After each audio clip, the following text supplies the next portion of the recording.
Holy crap. People persist in doubting the evidence. Don't run and hide.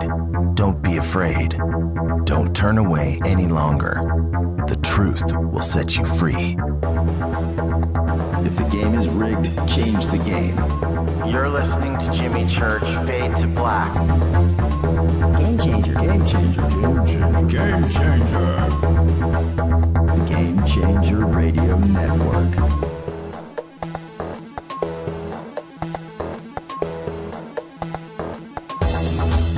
We're turning all of our antennas towards Jimmy Church. And now, your host, the captain of conspiracy, the prince of paranormal. This ain't your daddy's radio network show. This is Jimmy Church, Fade to Black.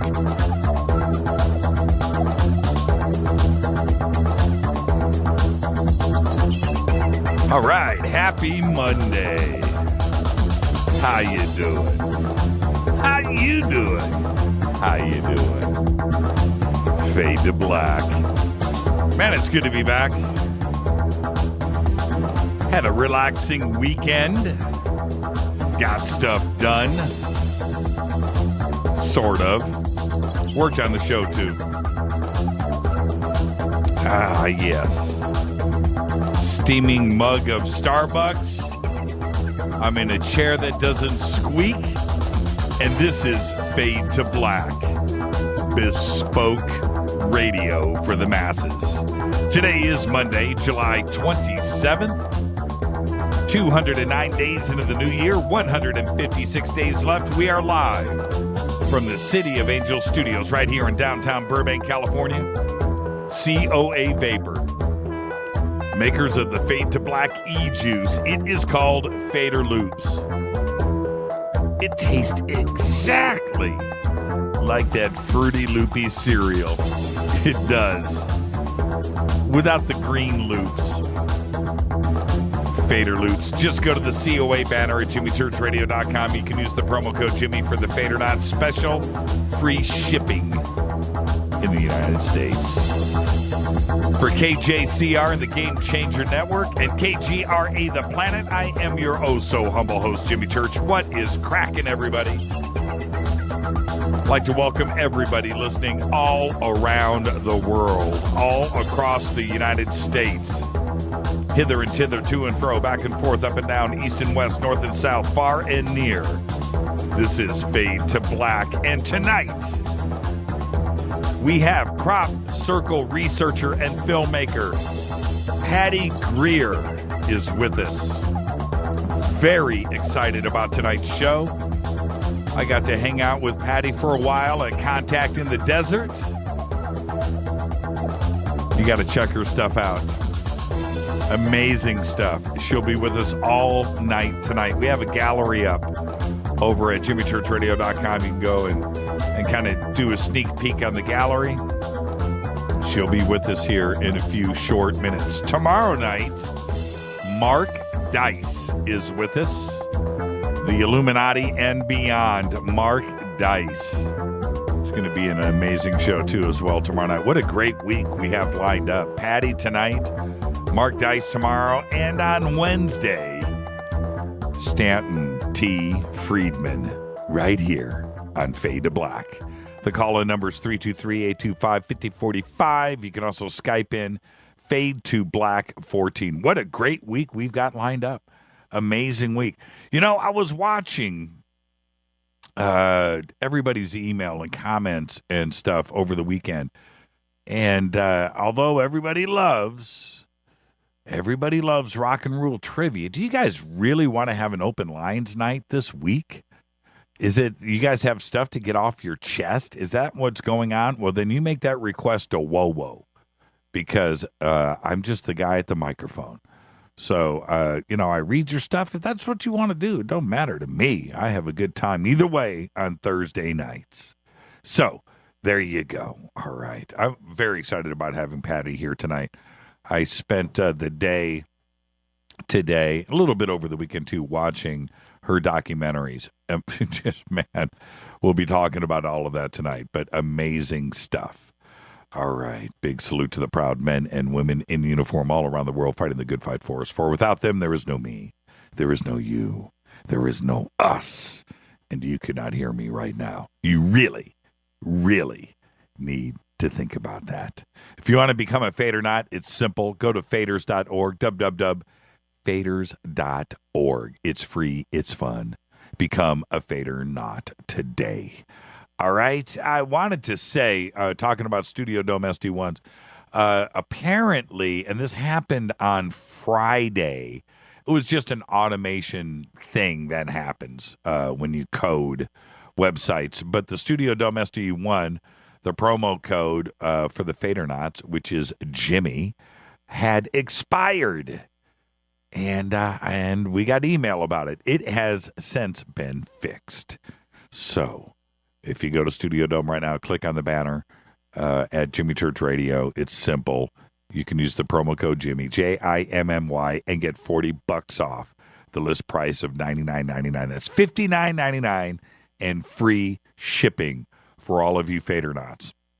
And I'll let you know, we were literally having dinner somewhere, and I got the email. I was like, what is going on? I immediately contacted Studio Dome, and they wrote, the person that wrote me, and it all happened over dinner. And I was trying to behave and pay attention to my guest, but the Fader-Nots are very important, not only to me, but to Studio Dome. They were straight on it. With that, let's get this show cracking. You know what I did today? By the way, I hadn't done this in a long, long time. Well, I'll explain things in just a second. Today, Rex Brown, bassist for Pantera, is 51 years old. Still looks great, too, by the way. Happy birthday, Rex. And also today, Bobby Gentry is 71. And you remember that song, the Ode to Billy Joe? Went straight to number one in 1967. And so I was listening to that. And I posted over, I think I did it on my normal Facebook page. I was just kicking it here in the studio, researching and watching Patty stuff and, just going through that Cropcircle world today. And I was listening to Bobby Gentry. And a couple of things popped into mind. I went, didn't she do a version of Preacher Man, Son of a Preacher Man? So I go check that out, and she did. It wasn't really a hit for her, but that's not my story. My story is this. Then I went, oh, wait a minute, that was Dusty Springfield. That's right, Pulp Fiction. So I go and I pull up that video. I posted the videos over on my Facebook page. And then I just went down the list. I got sucked into that Pulp Fiction soundtrack. And I did them all today. And wow, man. And which brings me to, I'm just going to ask right now on Twitter. Let's light up Twitter. Do you think, is Pulp Fiction a singular film? Is it singular? Is there, and I'm not talking about Tarantino. I'm just talking about the film itself. Is it singular? Could there be another Pulp Fiction in our future? Could another great film like that come out? There wasn't really anything before it either. And I know Quentin, just made a film for our generation. But is it possible, when you think that all movies, have been made and there can't be anything great anymore? It kind of hit me that way with when Independence Day came along. I had no idea that something that great could pop up in our lifetime, but it did. But I'm going to focus on Pulp Fiction. Do you understand what I'm saying? Could another film like Pulp Fiction get made? Not by Quentin. Quentin's made some other good films, but nothing as great as Pulp Fiction. You can't expect him to repeat that. And Unglorious Bastards, great. You know, but that's not what I'm referring to. Is Pulp Fiction that good? Could something else come along? I mean, that original, that well done. I don't know. And I went through that soundtrack today, and I just thought about how great that film was. So I just have to ask my Fade or Not family, is it possible? I dropped my pick inside my guitar. Klaatu, you can't do that during the show, man. It's too distracting. That is hilarious, but distracting. All right. Back to, I want to say really quick, we've got a few weeks left on the Kickstarter campaign for The Circle. Okay. Don Baker and Kurt, go click on the banner, which is right there for The Circle. You can either do that on our Facebook stuff or do that on the website. Whoa can go ahead and get that up in Twitter too as well. And let's get this going. It is about the Dyatlov Pass. Follows on Twitter. Twitter is out of control already tonight. Go follow us on Twitter at JChurchRadio.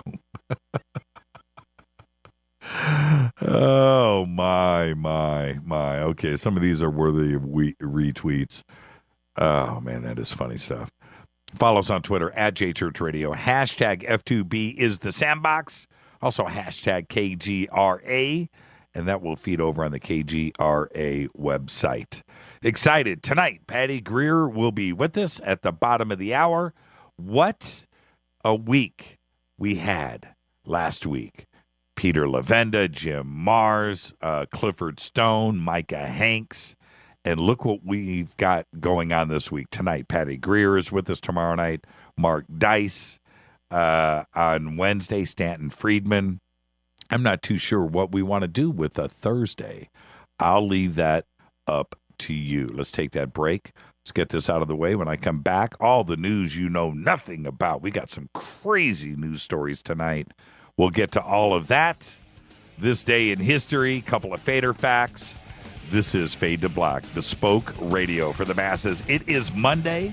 I am your oh-so-humble host, Jimmy Church. Tonight, Patty Greer, bespoke radio for the masses on the Game Changer Network and KGRA, the planet. I'll be back right after this short break. Stay with us.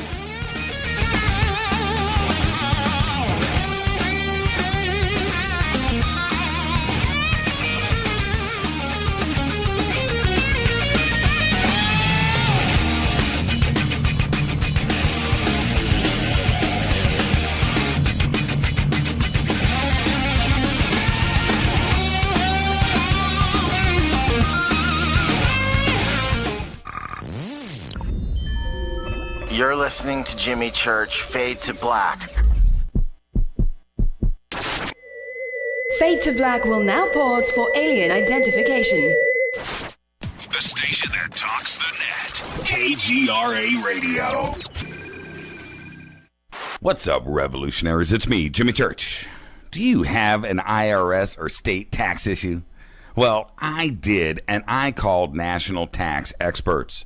My problems were fixed, done, fini, and man, I gotta tell you, it was a relief. National Tax Experts are a recognized tax office that services clients in all 50 states.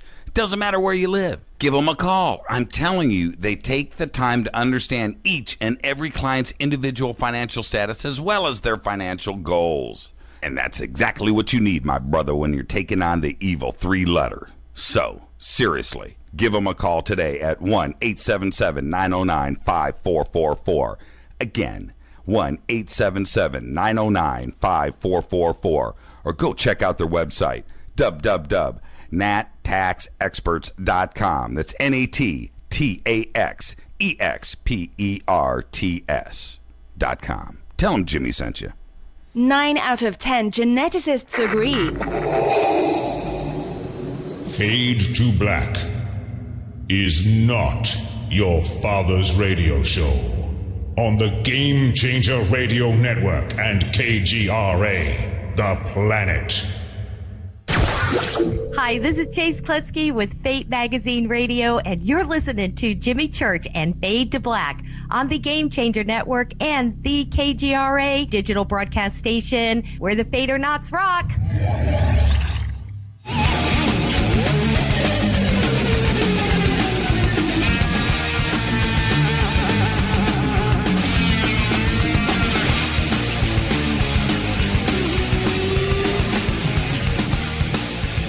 It's Monday. How you doing? Tonight, researcher, filmmaker, Cropcircles. Genius. I was trying to think of the right word. This is live radio. I mean, let's just say it's Patty Greer. Tomorrow night, Mark Dice and the Illuminati. Wednesday, the one and only Stanton T. Friedman, right here on Fade to Black. Call in numbers 323-825-5045. You can also Skype in Fade to Black 14. That's Fade to Black and the number 14. Guess what I'm doing right now? Popping a pill. That's right. Taking that power bite. Taking that power bite. Do you feel tired all the time? I don't. I have energy. I need it. For this show, 3 hours every single night. I take my Power Bites live on the air. I keep the bottles right here in the studio. Power Bites, Power Mates, right here, live on the air. It's kind of crazy, isn't it? It's kind of a weird tradition. And I don't know if I'll ever be able to get out of it now. I can't backpedal. I can't throw it in reverse. I can't. Because Power Bites are a complete multiple vitamin formula. I take them every single day. They've got that bacteria found in better yogurts. It's got that smell, that vitamin smell, and that's it. That's it. That's what I do. The Green Turtle Bay Vitamin Company are dedicated nutritionists. They've been making Power Bites right here in the United States for over 20 years. Just go to EnergyWave.com. EnergyWave.com. Click on it. It's right there, Jimmy Church Radio. Go and do it. Use the promo code KGRA. Get free shipping on your order right now. Or you can call 1-800-TURTLE-5. That's 1-800-TURTLE-5. Live operators are standing by. 1-800-887-8535. And with that, on this day in history, in 1949, the world's first jet-propelled airliner, the British de Havilland Comet, makes its first maiden test voyage. Right now, test flight. Today. That's right, in 1949. That's it. The jet age had arrived. And you know what? Still one of the sexiest planes. Oh, man. If I ever get rich, if I ever get that kind of cash, those kind of ducks are quacking in my pond, I'm restoring a de Havilland Comet. That's what I'm doing. I'm cruising the world in one of those.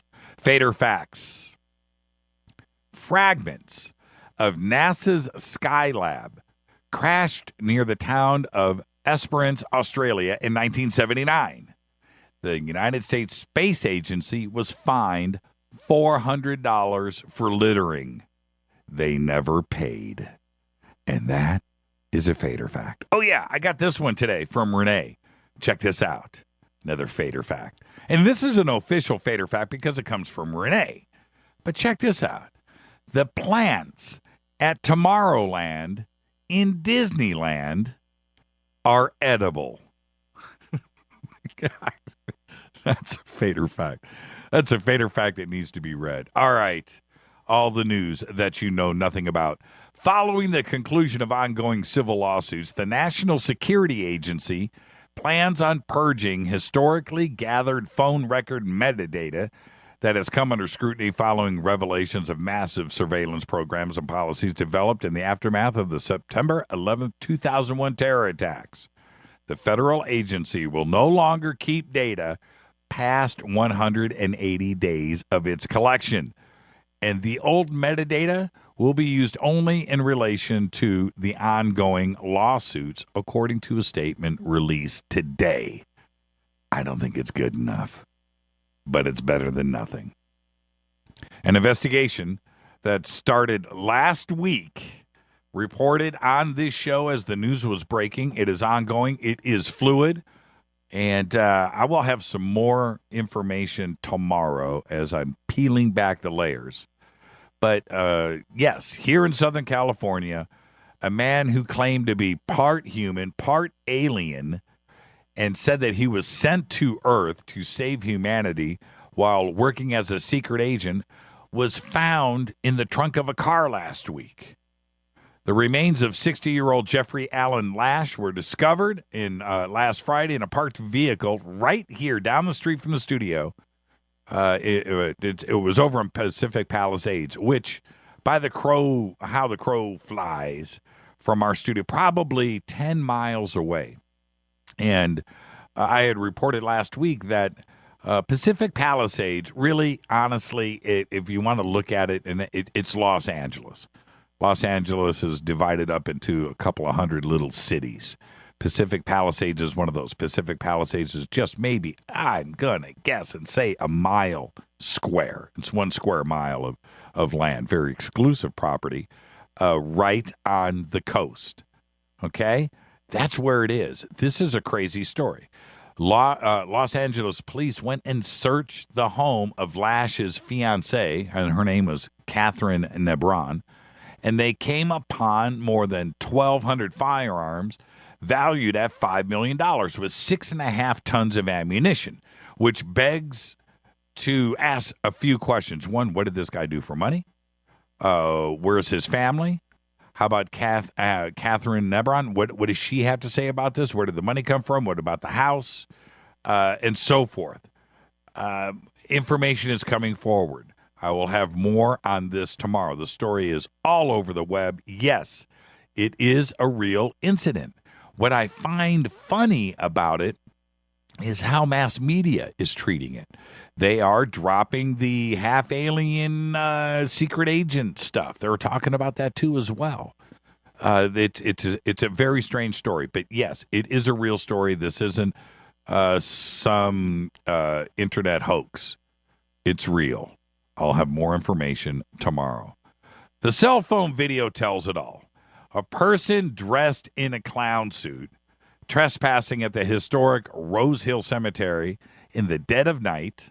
I posted the video today. Julia Graham says she was freaked out at the figure as it ran toward the main gate.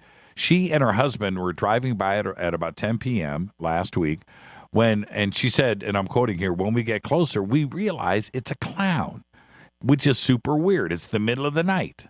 Now, the first picture that her husband snapped of it was this clown scaling a 7-foot-tall gate at the Ravenswood Avenue entrance. The clown apparently stood in front of the cemetery waiting to be illuminated by headlights of a passing car. Once he, or I guess she, was seen, the clown paused and waved. Waved for maximum creepy effect, I might add. Then scaled the gate and ran away. You should check out the video. It's over at jimmychurchradio.com on our Facebook page. In a surprising but perhaps frightening new twist, yes, the singularity has arrived. A robot demonstrated that it exhibits a degree of self-awareness for the very first time. In an experiment conducted by Professor Selma Bringjord of New York's Rensselaer Polytechnic Institute, a robot proved that it was capable of responding to a logic puzzle. That's right. You remember the old wise men riddle? The original riddle that had a king calling the three wisest men in the country and giving them all a different colored hat, white or blue, but they couldn't look at it, and they didn't know what hat was on their head, and they had to figure it out and figure out what hat. Okay, a spin upon that. Up until now, only people, not robots, have been able to solve this riddle. In an updated version of the puzzle used by Professor Bringjord, the robots were programmed to believe that two of them were given a dumbing pill that would cause them to lose the ability to speak. Now, listen to what I'm saying here. Two of the robots were, in fact, muted when a programmer pushed a button on the top of their heads. One robot had a placebo button and was not muted. Go with me on this. The robot with the placebo button rose to the challenge. When a researcher asked all of the robots which pill they received, the mute pill or not, the one that was not muted responded, "I don't know." The robot then stood up and waved its hand. It added, "I know now. I was able to prove that I was not given a dumbing pill." The singularity has arrived. It's frightening. Think about what I just said. In a mere 5 days, that's right, the Kickstarter campaign for Neil Armstrong's spacesuit hit its mark of $500,000. That's right.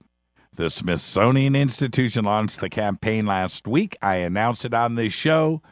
Instead of 30 days, they hit the mark in 500 grand. I'm just wondering, wait, can't the Smithsonian open up a drawer and pull out 500 grand? Did they have to get that money from us? But they did. They hit the mark in 5 days. An international team of researchers have presented a new routing network that they say paves the way for the internet scale anonymity. That's right. It's the alternative to the Tor, the Onion router. The new system is called Hornet, Hornet, and it's supposed to have browsing speeds that will rival today's surface net. Hornet stands for high-speed onion routing at the network layer. Hornet.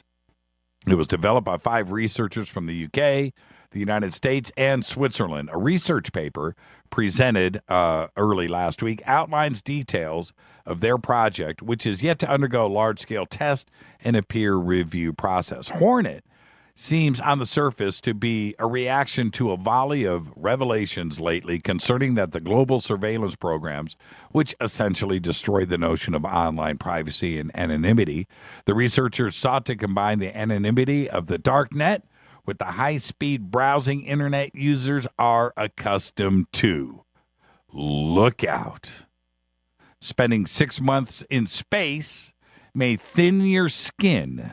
That's right, by up to 20%. Thin your skin. How creepy. You thought that clown story was creepy. Think about this for a second. According to a team of researchers led by Karsten Koenig from the Department of Biotonics and Laser Technology at Saarland University in Germany, the thinning of the epidermis, the outermost layer of skin cells, is a process typically associated with aging. Spend 6 months in space, you lose 20% of your skin. Absolutely insane. With that, let's take our break. When I come back after the break, we'll be joined with Patty Greer. Tonight is a crop circle evening, one of my favorite subjects. We'll do all of that tomorrow night. Mark Dice will be with us. And, of course, Wednesday, Stanton T. Friedman will be with us. This is Fade to Black. I'm your host, Jimmy Church, on the Game Changer Network and KGRA, The Planet. I'll be back with Patty Greer right after this short break. Stay with us.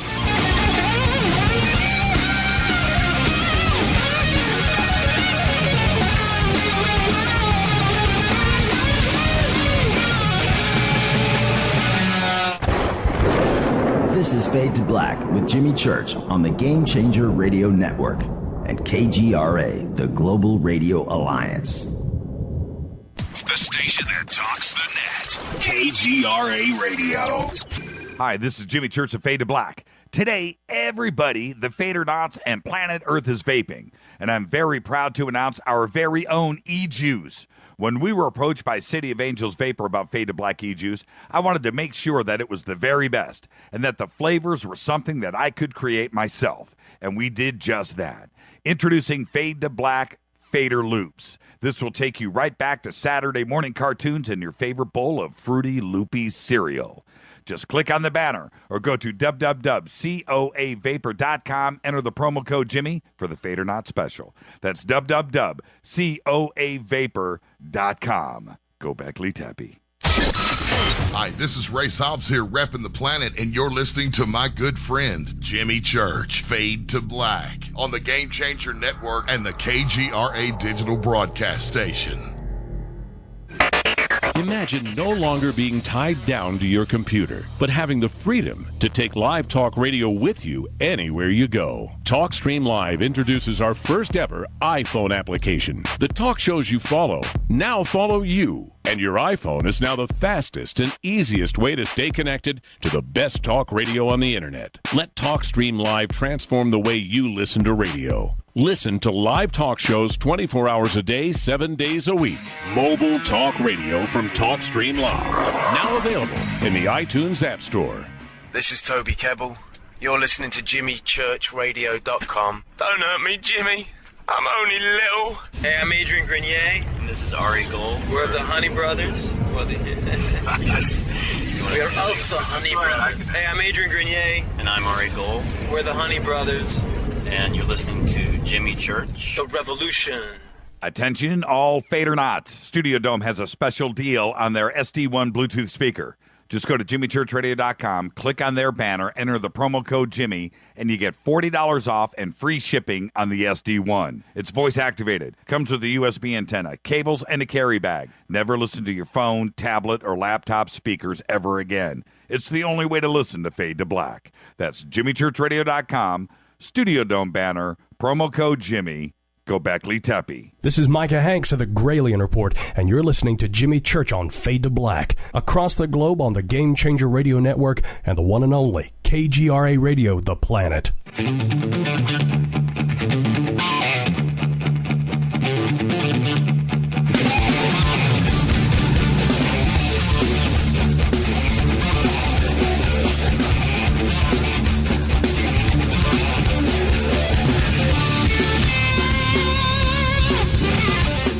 All right, everybody, welcome back. This is Fade to Black. It is the Monday edition. I'm your oh-so-humble host, Jimmy Church.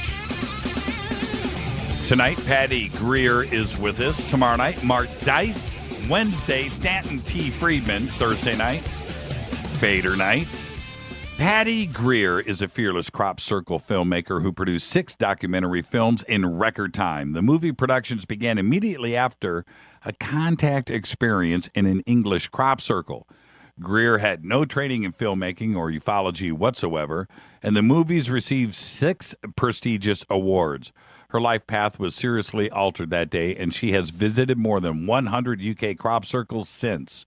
Being enthralled with the phenomenon since 2006, she returned in 07, 08, 2010, 2011, and 2014 with cameras. The greatest discoveries in Patty Greer's movies so far include authentic footage and explanations of how balls of light and plasma fields are an integral part of the crop circle delivery process. Greer found a coded band of communication between 2 balls of light. I have seen it just before they laid a crop circle down in seconds. I would like to welcome, for the first time, Patty Greer. Patty, you need to turn me off. Patty, turn me off in the background. Patty, yeah, mute me before we continue. Patty, go to the top of JimmyChurchRadio.com and hit pause in the play window. Oh, man, live radio, folks. You got to love this. Okay, I'm going to mute Patty until... live radio. Okay, Patty, you need to click the mute button and pause. See the pause at the top of the page where it says Fade to Black with Patty Greer. I'm on Skype. Jeez. Okay. I'm not on your page at all. Okay. All right. It has stopped. Okay, well, it doesn't matter. Good. What did you do? It doesn't. Let's move forward. I'm in the Rocky Mountains. We have a lot of trees. It's bouncing. Patty, welcome to the show. Thank you so much. Now, I start this with all of guests that have been here for the first time, so I'll do my disclaimer, and my disclaimer is this. This is just two friends sitting on my couch in my living room having a conversation. Where we start, where we end, and we'll end as friends. Are you ready? On your mark, get set, go. Perfect answer. Perfect answer. Now, Patty, this all kicked off in 2006, but take me back to before 2006. What did you think of Cropcircles up to that point? Had you even heard about the phenomena? And where was your life at that time? You know, I never really thought about Cropcircles in my life. I remembered seeing them on the news, the alien face and the disc. I mean, who didn't see that? Right. And a variety of really incredible ones, but they'd come and go so quickly that you'd forget about it because there's so much clutter in the news that something that phenomenal would leave your mind as quick because they're not following up on it. But that one really stood out, and I still never thought about them until I was dealing with mercury poisoning from silver fillings. I had a really bad case, and I was desperate to heal, and I was like, what have I not tried? And some friends had just come back from the Cropcircles, and they were glowing. I mean, they looked different. And I said, I want whatever you just had. And they had just come back from the Cropcircles. And continue. That's interesting. And that's how I met the Cropcircles, really. It wasn't like I was researching. And they said there was all kinds of healing going on. And 6 weeks later, I was in my first Cropcircle. So, yeah, it started in 2006. I got on it quickly, but the season only goes as long as the wheat is tall. Corn, barley, oats. I mean, even Brussels sprouts have been hit with Cropcircles. Dirt, sand, snow, tops of trees have been hit with these circles of indention. And it's not what people think at all. There's, my whole thing with the Cropcircles, Jimmy, has been so completely other dimensional that even I can hardly believe it. And today I finally started rolling footage of my story of how this all came about. And it just keeps surprising me. But luckily, when contactees have another human around as a witness, it really makes a difference so you don't think you're nuts. Have you had contact? I don't know your story. Well, me, yes. But, yes and no. But that's a whole nother thing. But and we can talk about that in a little bit if you want. But what I want to do is, now I haven't been to England. I have not stood in the middle of a crop circle. But I know that there is something going on. There's a phenomenon here. So we're going to discuss that. But what I want to do tonight with you, if you will allow me to indulge, I'm going to play sort of the role of the skeptic. I'm going to be devil's advocate and ask all of those questions that not only our audience but everybody has when it comes to crop circles, and try to figure some of this out. And let me and I'll start here so you understand where I'm coming from. One of the things that I don't get with crop circles is that apparently to this day, I don't think there has been any video anybody's been busted. I mean, like truly stupidly busted. Like, a crop circle appears overnight, and then the next day there's, some incredible crop circle, and the next day there's film of them making it. That hasn't happened yet. So why hasn't it? Or is there video out there of somebody making one of the famous crop circles, and that it's what? How do I want to say this? It's how that they appear. The smashing of everything, the way that the way that the crops lay down. When I look at it, it doesn't look like it's man-made. It doesn't look like it's possible. I don't see footprints. I don't see tire tracks. I don't see any of this. So nobody's been busted, right? Or has somebody been busted making a good crop circle? I think there have been teams that have taken credit for making good crop circles. but I haven't put my focus on the human-made ones. On the other hand, I have fascinating stories about humans making crop circles. Okay. My focus is really on the science, which, any skeptic is going to probably have to sit on down. But William Levengood, the only scientist in the world in the Guinness Book of World Records for his brilliance, really did some deep research and came up with massive amounts of evidence that for some reason have not gotten out to the world until me and my interesting meeting with his real lab partner for the last 16 years of his life. And his research unequivocally proves, Jimmy, that crop circles are a real phenomenon and that something is happening in the middle of a wheat field in the middle of the night to cause this to happen.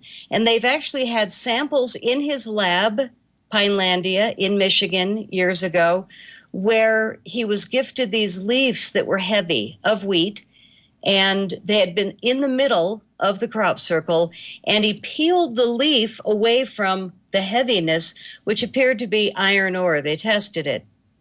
So if it would peel away from the leaf, then it had to have been molten when it hit the leaf, 1,200 degrees or more. How does this happen if it's not phenomenal?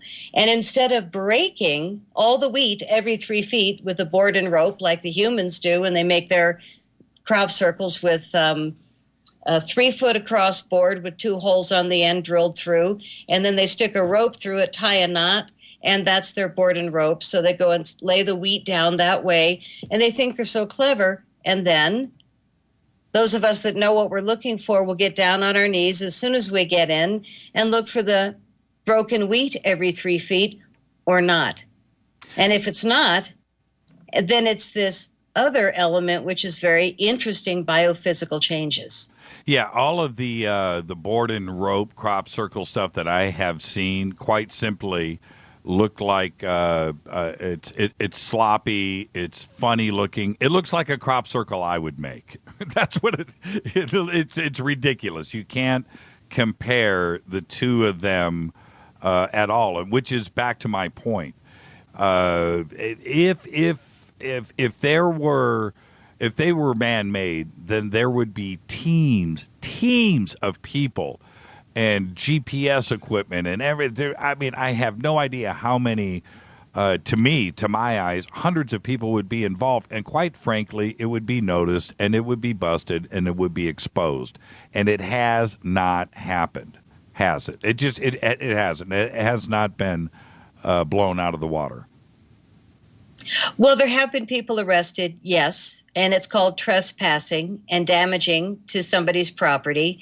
So there have been people arrested, but it's not an interesting enough story. What is unfortunate about the guys with the boards and ropes and television is that the media is forced to show up and almost hire those people if they haven't already, planned it in advance. But the media, along with all of the UFO cover-up for all these decades, crop circles, are you kidding? There's biophysical evidence. How can they be hiding it this long? Right. Well, not only did Levengood work on crop circles and the bent nodes and blown nodes and the expulsion cavities, which is where the heat hit the wheat, but there was 100,000 or 500,000 of them in 4 acres that got laid down.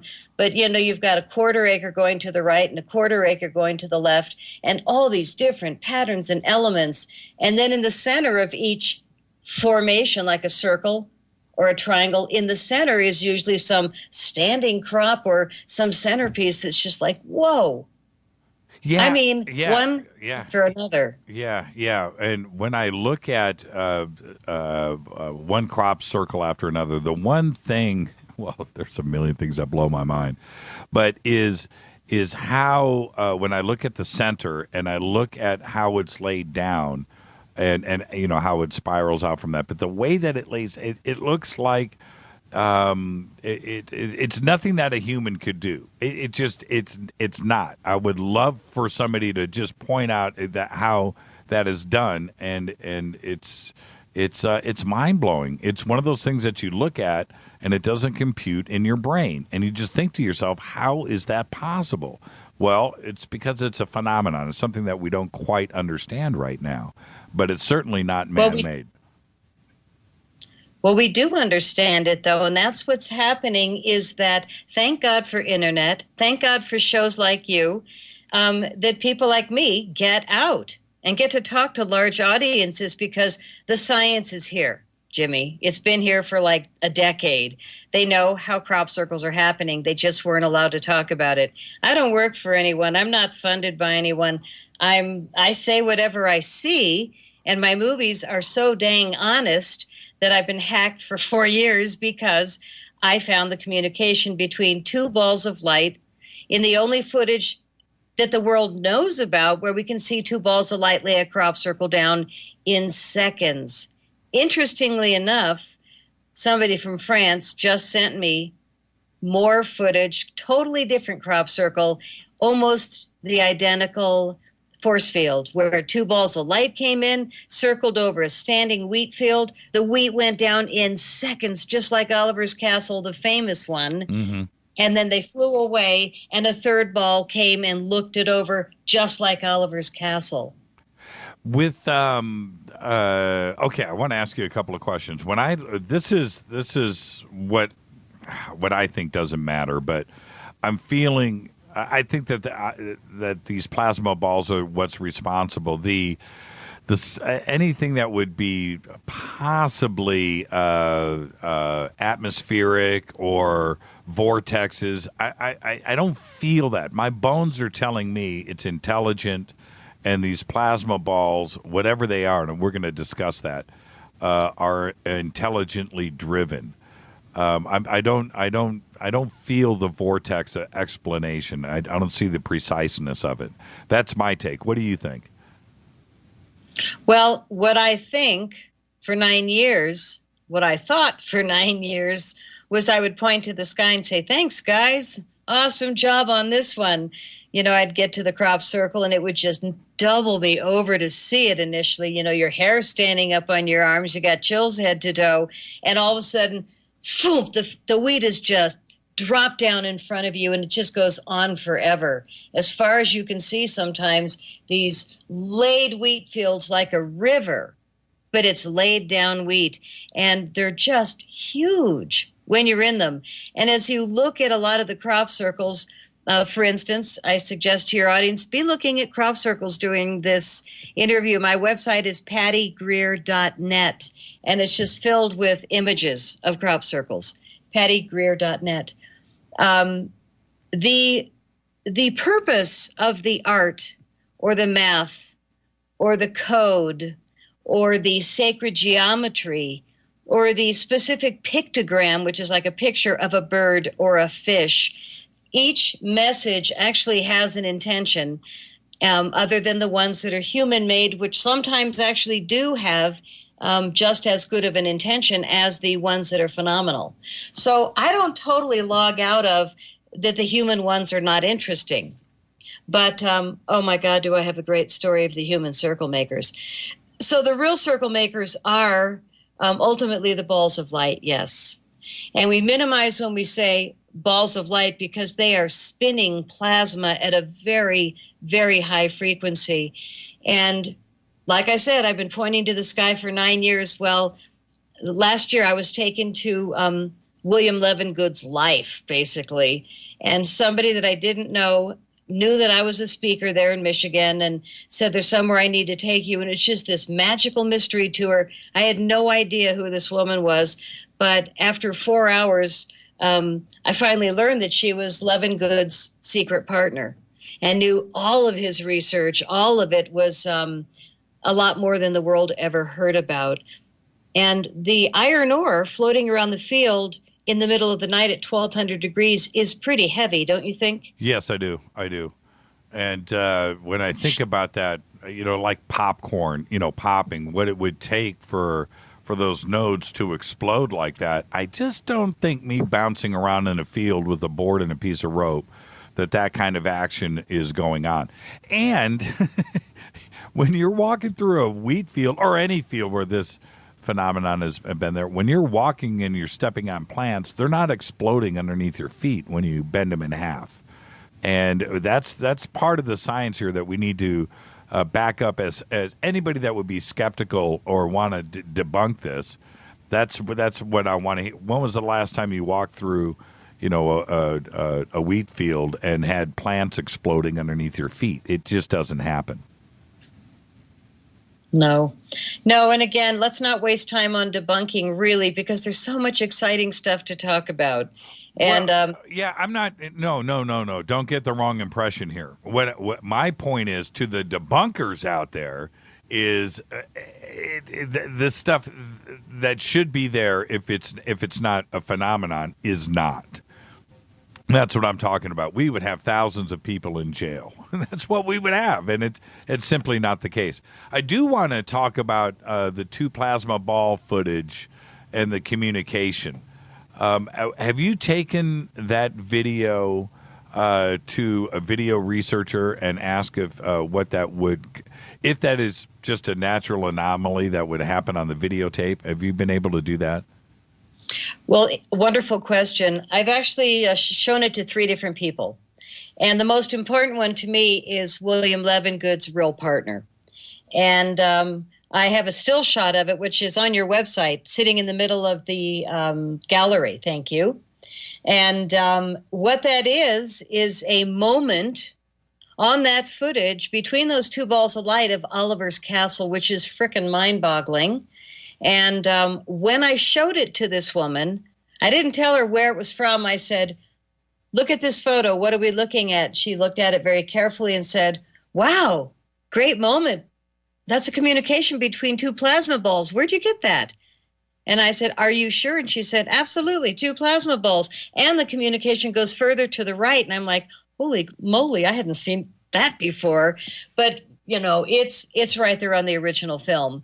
And the way I found it is how weird my life is. Literally, I came back from my second year. 2006, I just saw a couple crop circles because it was so rainy. But 2007, I came back alone in just 9 weeks by myself, nonstop, laying in crop circles. I mean, I was serious. And the next year, I did 9 weeks again. But, I didn't. The good thing was I was really innocent. So everything that I was seeing was for the first time. And what I saw that was really interesting, that really backs up Levengood's research, was I met Stephen Greer in a crop circle in 2010. He had a group. And I was wanting to use the center, because that's where I film from always. And so, we just polite and met. And he was standing there with 2 compasses, one that went north straight away from him, and the other went north straight behind him, and they were side by side, which says that right in the middle of that crop circle, it's true. William Levengood said that crop circles initially come out of the earth in counter-rotating, spinning vortices. So right there in the middle of the crop circle, and I've got the photo, and it really works together because, holy crap, it makes sense. So the research that I believe is true, which really threw me for a loop, gotta tell you, is that crop circles are literally actually coming out of the earth. And they're not just coming out anywhere, because we map them out at the end of the summer all around the world. And they're almost always sitting over an aquifer of water. So water is a necessary element. Now, is that it needs the water to help it move through the earth? I don't know. Or is it that the message is also for the water? It's very interesting to look at the fact that what's going on here is that we have 3 different frequencies. We've got Earth, sky, ETs, and humanity, human consciousness, involved in crop circles. All 3 are involved, but initially it's coming out of the earth. So again, this is his scientific research, which just floors me. And he's a lot more analytical. But as they come out of the earth, this is how he describes it. He said, and it makes sense because when the blown nodes and bent nodes have been re-engineered or, looked at And people are like, how can they do that? The only way they can figure out to re-engineer crop circle bent nodes is in a microwave. Have you ever seen any of that? No. Well, yes. I'm trying to follow, but when I want you to continue about what Levengood meant when he's trying to say from the earth. Okay. Because that would mean a couple of different things. A geographic location would also come into play. So, yeah, I want you to finish that because I have about 10 questions. Oh, I'm sure. So number one, almost all crop circles are sitting over an aquifer of water. Number two, almost all documented crop circles are sitting on a ley line, which is a direct line between two sacred sites. And that's why Avebury, southern England, is like this heyday for crop circles and the circle makers because it's just like a spider web of sacred sites. So he describes it as coming out of the earth in counter-rotating vortices, and it's got these mix of frequencies, which is from the earth and from the sky, ETs, and from human consciousness. He states there are microwave energies, there are ion-electron avalanche energies, there are thermogradients, convective stability, and there's other areas that are undergoing turbulence. There are electrical fields, and all of those energies have specific and distinct boundary conditions. They're always interacting with the Earth and the planet herself, and there are electrical fields, rivers, currents that move across the surface of the Earth. They are always there, and they are always going to interact. So the Earth is spitting up these spinning vortices in areas that have water and a lot of sacred energy. And then whatever has been agreed upon with Earth and ETs and possibly us, not always all three, but always the Earth, which I just found mind-boggling fascinating. And then seeing Stephen in the middle of a crop circle with north-south in the opposite directions, I'm like, damn, it makes sense. But what about the plasma ball interaction from the top then? How does that match up with what's going on underground? Great question. So plasma physics are the big secret. And that's why Levengood was just totally focused on re-engineering what was going on in crop circles because it was all plasma. And it was described to me that we are plasma, food is, water is, and that the ultimate goal of our generation should be to learn to manipulate plasma. And the only way to do it is to learn how to measure it, which has been the hardest thing for the scientists, is to figure out how to calculate or measure plasma so that they can reproduce it, because it can be done. So the crop circles, when they started pulling plants and seeds into the lab, they found that the seeds from inside crop circles grew up to 400% more food than the seeds outside the crop circle, with up to 75% more nutritional value than outside the crop circle. And this was done on the farm where I was at for 3 weeks in Michigan, and also at the lab in germination chambers. So it was really time-tested by this team. And he was rolling, and he went public about it, and his work never got out for some reason. What happens to, we're going to be up against a break here in about 2 minutes. What happens to the exact area, the footprint of where crops have been laid down? What happens in the future with growth? Well, the farmers, no matter what, first, second week of August, they come, they mow their fields, they sell their wheat. Some of them have actually capitalized on crop circle wheat, and they have crop circle beer and crop circle bread. Some of the regular farms that just know they're going to get hit every year. But you can see it when you fly over, say, November, December, kind of still emblazoned in the ground.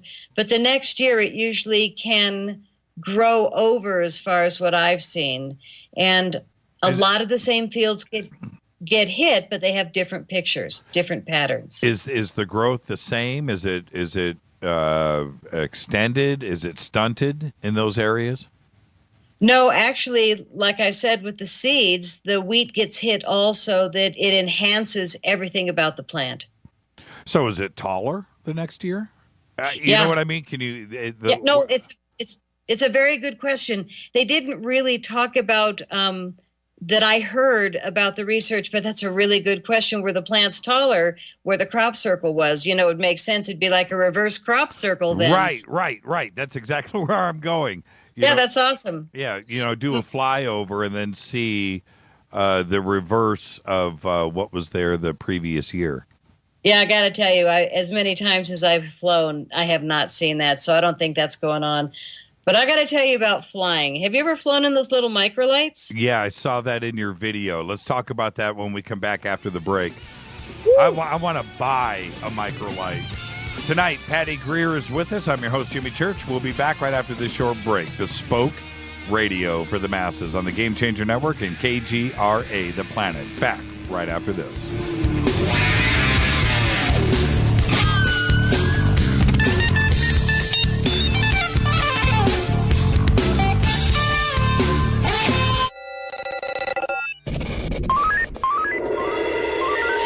Way out here, we listen to Jimmy Church. You're listening to Fade to Black. Always on the edge of the hottest alternative talk. Jimmy Church with Fade to Black. KGRAradio.com. Hey everybody, what's up? Jimmy Church of Fade to Black, and check this out. The 2015 MUFON Symposium will be held this September 24th through the 27th in beautiful downtown Irvine, California. Expanding ufology, opening new doors in academia, industry, and media. Former Defense Minister of Canada Paul Hellyer will be there in person. Former CNN news anchor Cheryl Jones, TV news journalist Jaime Maussan, and MUFON's chief photo analyst Mark D'Antonio. They're just a few of the growing list of names for the 2015 event. It's September 24th through the 27th at the beautiful Hotel Irvine. Get your tickets today at MUFONsymposium.com. That's MUFONsymposium.com. Go Beckley Tepe. ¿Qué tal, mis amigos? Yo soy Mario Carson, el tiburón, y los invito para que escuchen a mi buen amigo Jimmy Church Radio. ¡Claro que sí! Did you ever turn to your radio for your favorite talk show to find that it's been preempted for this? In the air, to deep right center. Back goes Lewis to the wall, and it's out of here! Or this? And I'm ashamed of you, Hillary, for voting for it. Do you have a favorite talk radio program that's not available in your city? Just go to TalkStreamLive.com for links to the best streaming talk radio shows. At TalkStream Live, you will find live talk shows 24 hours a day, 7 days a week. All your favorites are here. With such a large selection, you will also discover some new favorites. On the go and still want to listen? With a mobile smartphone, simply type TalkStream Live on your internet browser. Now you can take internet radio with you. You will also find hundreds of music, news, and sports streams. Best of all, the TalkStream Live directory is free and there's never a login required. Remember TalkStreamLive.com, the fastest route between you and your favorite talk radio show. You are listening to Fade to Black with Jimmy Church on the Game Changer Network. Oi, oi, I'm Reese Evans. You're listening to Jimmy Church. This is Revolution.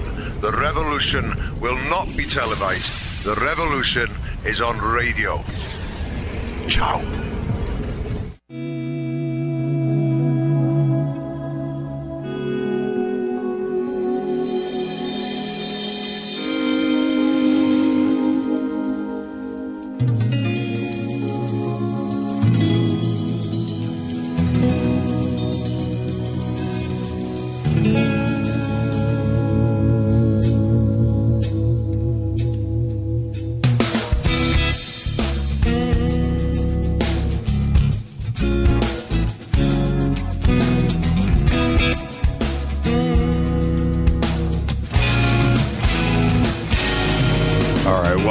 This is Fade to Black.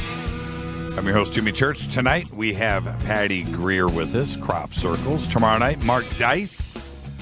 Wednesday, Stanton T. Friedman. Of course, Thursday night is Fader night.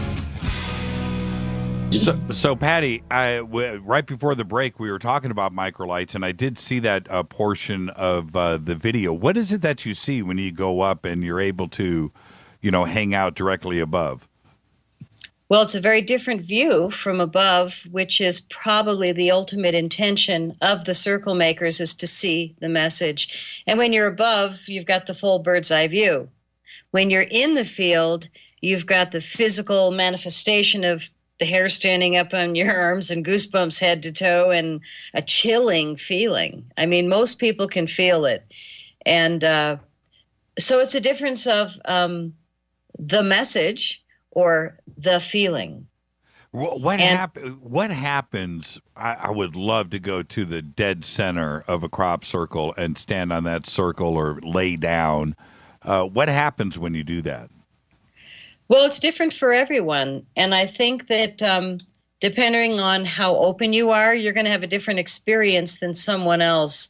For me, I was, like I said, so innocent. I didn't have like anything I was asking for other than to, be revived fully as a human.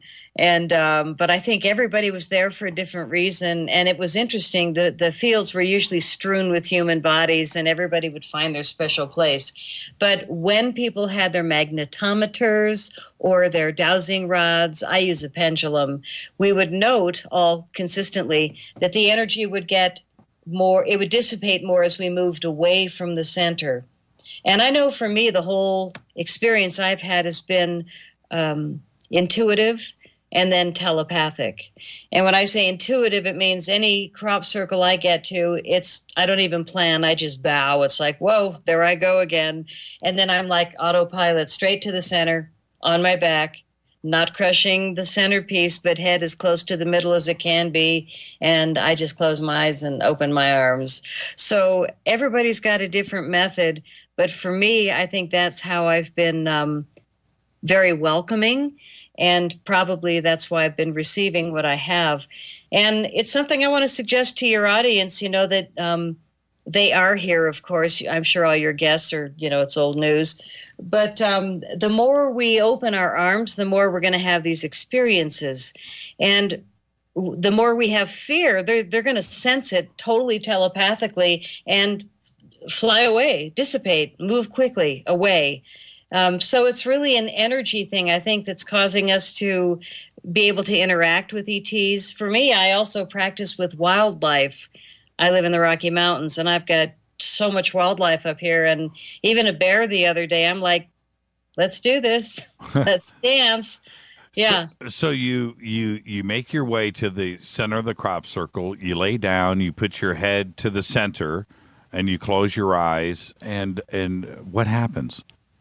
Well, like I said, I don't know what happens for other people. For me, what I know is that the one thing I know, because I had a human person tell me what happened. See, that day, I can't tell you what physically happened in the crop circle, but I do know that it was similar, because I had a regression, to when I was taken in 2001 out of my mountain house. I did have somebody there with me who told me what happened. So I do know that on a physical level, this is how it rolled. I had a house in the mountains and a lot of wildlife in the backyard that I hand-fed. And I had a boyfriend for 4 years that owned a recording studio. We were in the middle of a really great project. That's probably half the songs in the movies that I have here, the Crop Circle movies. And at my mountain house, the house was there at the foot of the hill. So I wake up in the morning and he is in my face, on my nose. I'm like, whoa, hi, I just woke up. Why are you in my face? He said, oh, thank God. I've been just making sure you're breathing. And I said, what? He said, you remember what you said in your sleep last night? And I just woke up. Like, no, what did I say? He said that I woke him up by saying, it's not what you see, it's what you don't see. I was like, wow, cool lyrics for a song. Yeah. And he said, oh, no, that's not all. And he grabbed my wrist really hard. And that's not like this guy. And I was like, what is going on? He said, no, that's not all. He said, you woke me up by saying those words. And then it looked like a car did a U-turn in your backyard. because I couldn't get back to sleep. I saw it there, and I realized, wait a minute, that's a solid mountain. That's not a headlights. And then the first one came through the wall of your bedroom and circled the ceiling. Now, I just woke up. I've never heard anything of the kind. This is 2001. And I'm looking at my boyfriend going, wow, honey, cool dream. And he gripped my wrist harder and he said, no, it wasn't a dream. I watched it circle your bedroom ceiling and go out the living room window, lower window, left side. I shook you so hard the headboard hit the wall and you wouldn't wake up. I'm like, wow, heavy. He said, then the next one came in and he got louder and it was white like the other one on the outside. When it broke through the wall, it was bright green like a glow stick. Wow. I'm like, seriously cool dream. And he got up out of the bed and he was not happy. And he said, I know what I saw. It happened. You don't know what this is? And I'm like, heck no. Why you, not me? Why'd you get to see them? He says, why don't you look at the wall behind your bed? He said, when the green one came in, I was shaking the bed so hard that it was bashing the wall, trying to wake you up, and I couldn't wake you up. So I went 6 years jealous of this old boyfriend, like, why him, not me? Right. And finally, Mary Rodwell saw me do a talk and said, can we have tea? And we sat down and she said, Patty, let me explain. You didn't get to see it because you were taken.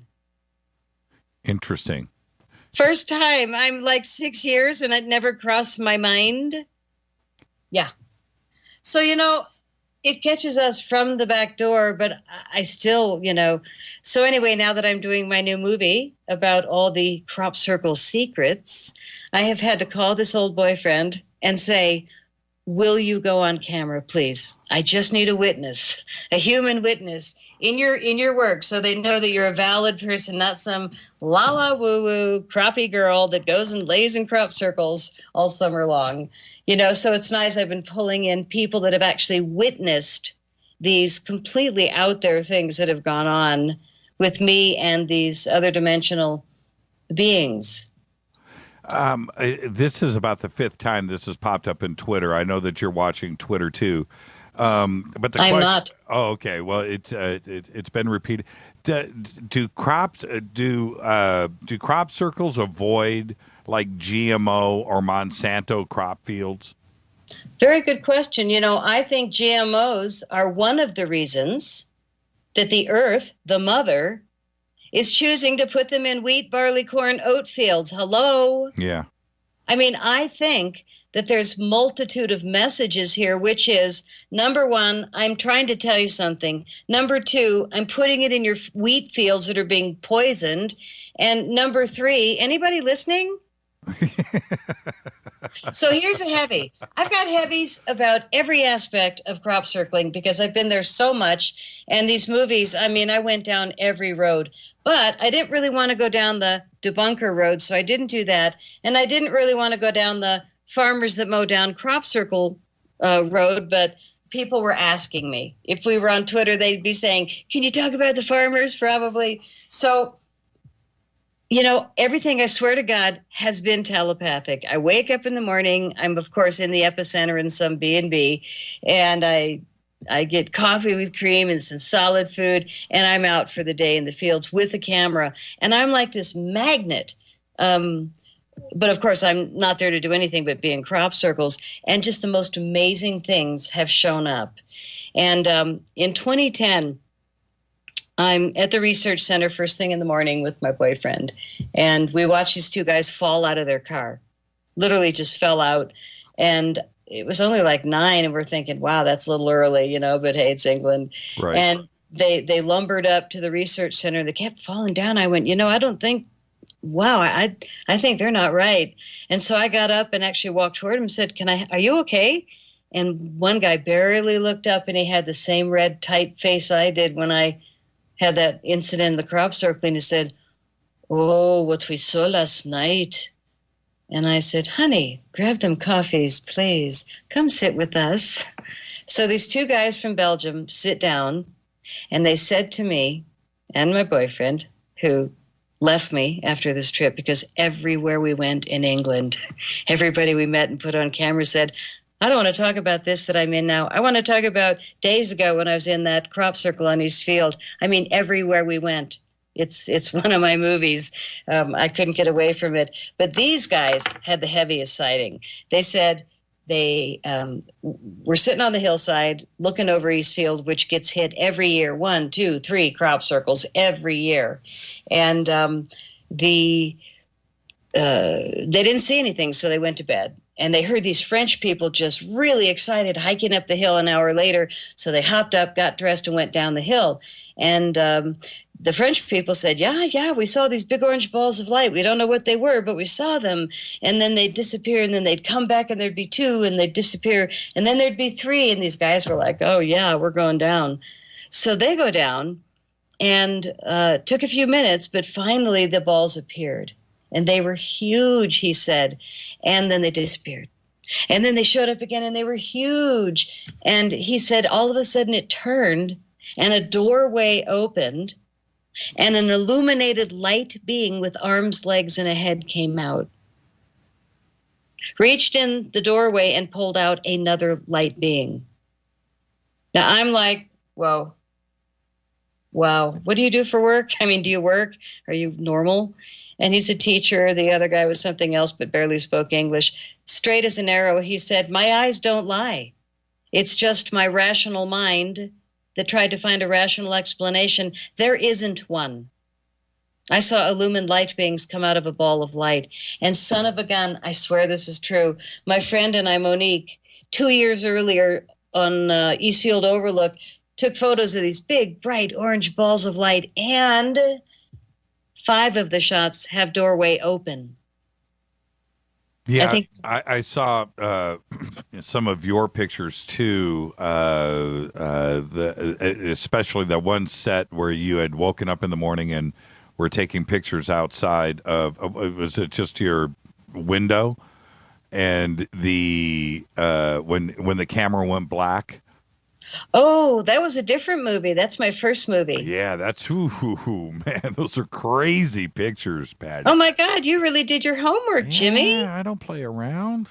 So wasn't that amazing? Yeah, I was sleeping at the Avebury Stone Circle, and I purposefully stayed at this B&B to get a room on that side because I had heard about all the magic that happens at the base of Silbury Hill. Oh my God, this is going to be like the most deep end story I've ever told on the air. I usually don't do the punchline. Do you want to go this deep? Yeah, let's go. Let's go. The pictures, everybody, are phenomenal. And what's the name of that documentary? The one you're talking about is called The Wake Up Call dash Anybody Listening? Question mark. Everybody, I'm telling everybody listening right now, go check that out. Okay, so what happened? So, yeah, my website is pattygreer.net, and you can stream all the movies after the show.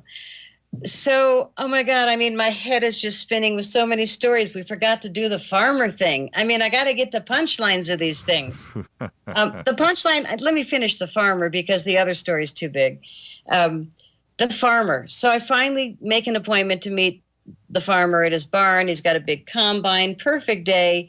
And I'm like, yeah, I'm not feeling it, but I'll do it. You know, if people want it, I'll go film the farmer. So we get there. He shows up. He's like, hey, mate, I've got 20 minutes there. And I'm like, great. So I grab the tripod out of the trunk and set it up, and I put the camera on it. And the camera will not go on the tripod at all. My camera would not go on the tripod, front, back. I unscrewed it, took it apart. It wouldn't go on the tripod, which has never happened. I was like, oh, that's different. Farmer's like, hey, mate, I'm down to 12 minutes there. He's like, countdown. And so I thought, well, don't anybody get near the camera. I'm just going to set it on top of the tripod, reached in, grabbed the mics. Neither of them would work. And I was like, wow, this is really weird. So, of course, it's 10 batteries and then 2 in the top. And I'm just like throwing the batteries, replacing them quick as I can. Hey, we're down to 6 minutes now. And I said, tell you what, sir, just give me a second here. So I got all the new batteries in and I hit the camera on. I'm holding it now, you know, on the tripod. The mics would not work at all. Nothing would work. I was like, wow, this is a first. Tell you what, sir. let's just ignore this beautiful day and we'll go inside the barn. And I'll sit on the ground, use my knee as a tripod and the interior mic of the camera for the interview. Let's go. And he goes, oh, no, we can't go in the barn. This is 2008. I said, why? And he said, well, we just sprayed in there. And I said, isn't that where the wheat goes, where like your family's food goes and your neighbors? Well, we just sprayed the wheat too. And then I said, excuse me, what did you spray the wheat with? This is before I even knew. And he said, oh, look there, time's up, gotta go. And he drives away. I'm like dumbfounded, like, why would he put something on the wheat that he wouldn't walk in the barn? Oh my God, what do you think's going on here? And then all of a sudden I got the chills on my arms. I got tingles on the top of my head. I was like lit head to toe and I went, whoa, I'm getting lit. And my friend looked at me and smiled and I said, whoa, watch this. And I grabbed the camera because I'd put it in the trunk and it slid right on the tripod and locked down. And my friend was just hysterical and I said, yeah, as the farmer's driving away. I grabbed the mics, put them on, hooked it all down, worked perfectly as soon as the farmer drove away. So the circle makers are really clear with me what they want in the movies and nothing else works. I mean, that was the first where I just said, amen, I'm yours. You just send me to the right places at the right time. So this 4 Stories, One Event, Other Worlds movie is now called Orbs and Spirit Beings, or Light Beings, Orbs and Light Beings. Nobody was finding this movie, so I renamed it. And it's on my website, Orbs and Light Beings. It's so friggin' over the top. So these guys that saw the balls of light turn and the illumined light beings come out were pretty amazing. And as soon as they left, the French people show up and they also went on camera. And I said, I'm really trying not to make a movie, but bang, they just nailed it. So I was like, wow, that's heavy. And the man is like, you know, in his 60s, silver hair, big beard, white outfit, orange scarf, total yogi. I mean, beautiful, eloquent French people, not drinking people. So my mate and I drive a couple hours away to a wedding in Glastonbury, and on the way we stopped at this great crop circle and met this child that said, actually it was a whole family. I said, can I interview the kids? The mom says, sure. I said, can you ask your kids in Dutch what they think of this crop circle we're in?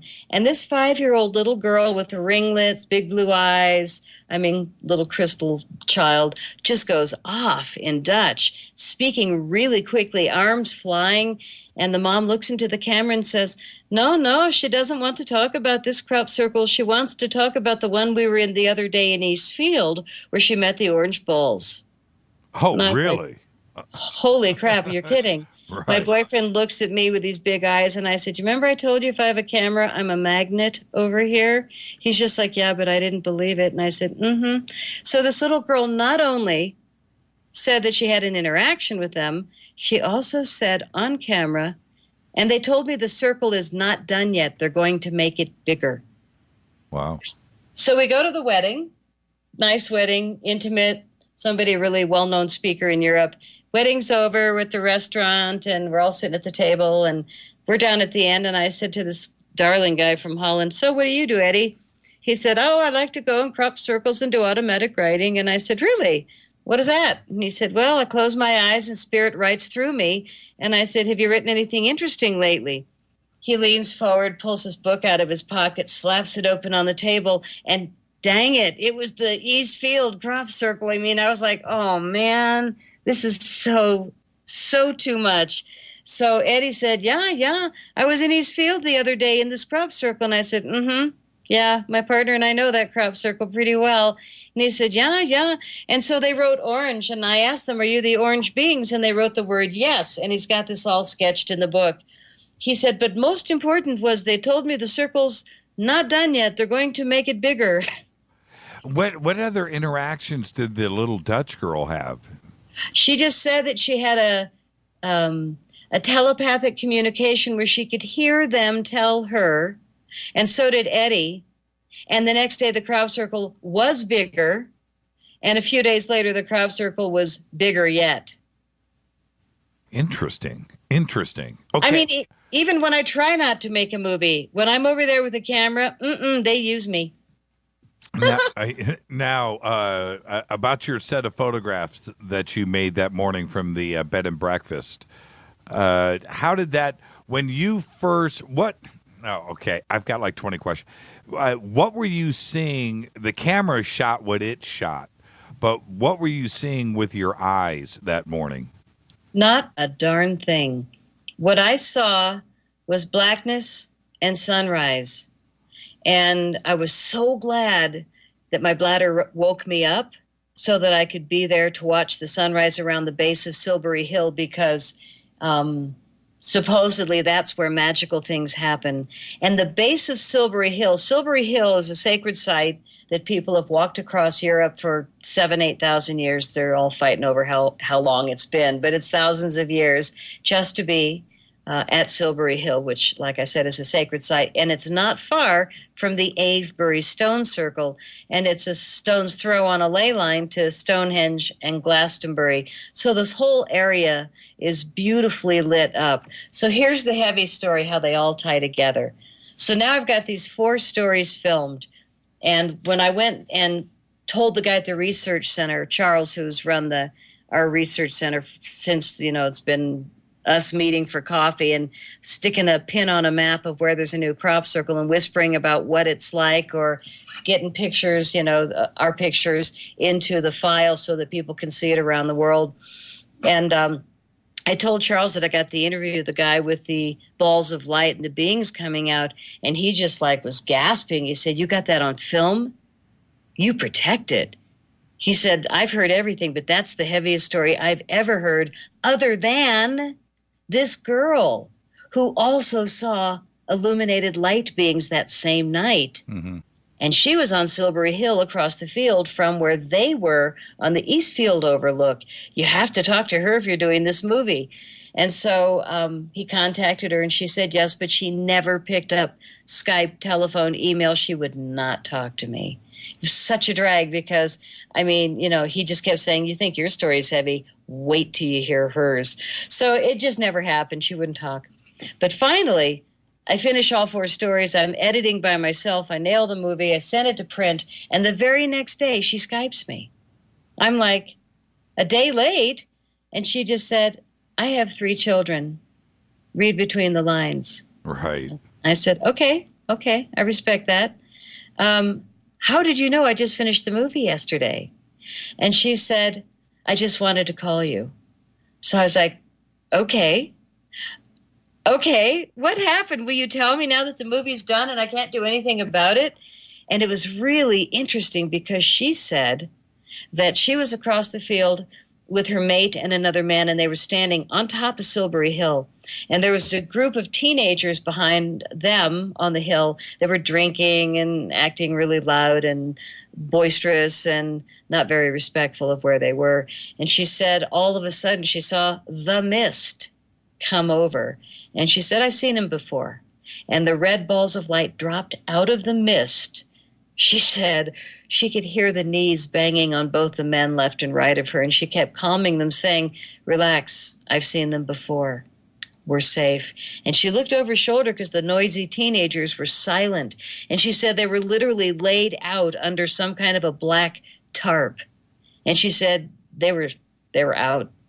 And she said it was weird because it was like thick plastic and no movement at all. So I'm not sure what that was about, but pretty heavy. And she said all of a sudden the entire base of Silbury Hill had these little illuminated light beings with arms, legs, and a head, and they were just walking slowly around the base of Silbury Hill. And we all relaxed because it was just this amazing sight. And she said then all of a sudden they all raised their arms, and like those whirling dervishes started to spin, and they spun faster and disappeared. Wow. Gone. How many? So the amazing thing was that I finished the movie, and I sent a copy off to each of the 4 families, the guys from Belgium, the French people, the other family from Belgium, and then Eddie from Holland. And I sent them all a movie going, "God, thanks you guys. Whoa, heavy. heavy duty that I met all of you in 24 hours. That was just so off the wall. So I get this phone call from Igor in Belgium, and he's just frantic. And he said, "Oh my God, Patty, I would have forgotten all of this had you not filmed me. Thank you so much for reminding me of the most important day of my life." And I said, "Well, you're welcome, and thank you. That was like a totally mind-boggling experience you had." He said, yeah, but once I saw the movie, then I remembered everything. And I said, "What's everything?" And he said, "I remembered the dream I was having before you came and woke me up at the camper van." And I said, "I didn't wake you up at the camper van on the hill. I met you at the Silent Circle when you fell out of your truck." And he said, No, you woke me up after the dream." And I said, "Well, I met you at the research center, but tell me about the dream." And he said, and he's on the phone just frantic, and he said, "Well, I remembered they showed me how they come in and out of the world." And I said, "Really? Tell me." And he said, Yeah. He said, they were in front of the ball of light, and then he said they put their arms up, and he didn't know this girl. He said, "And you know, like those whirling dervishes?" And I said, "Oh my God." He said, "Yeah, they started to spin, and they spun really fast, and then disappeared." You have to tell the audience what the Silent Circle is, because we you know what the Silent Circle is, but they don't. It's a pretty famous place. Go ahead and tell them what the Silent Circle is. Well, I think the silent moment that we had there a second ago, I mean, the astonishment really of realizing that people are seeing not only the balls of light, but the light beings, and two completely different sources in two different countries both told me the same story of how they go in and out, or at least out of our world. How many? I thought that was just mind-boggling. Yeah. So the Silent Circle has moved around every year. It's somewhere else. And it's Charles Mallet, this most unique individual. I totally enjoy him, and he's dry and serious. Yes, he and is. If anybody on Earth looked like an ET, it would be Charles. Yeah, he's pretty differently. Pretty Right. serious, though. Pretty serious guy. Okay. Yeah, he's great. And he owns the Silent Circle. Yes. And I'd say, I mean, he has to be pretty patient, because anybody that goes over there, that goes in a formation or two, you can't help but be frothing at the bit with excitement. Well, but the Silent Circle it's a roving coffee shop. It's a data center. It's a roving data center, coffee shop, cakes.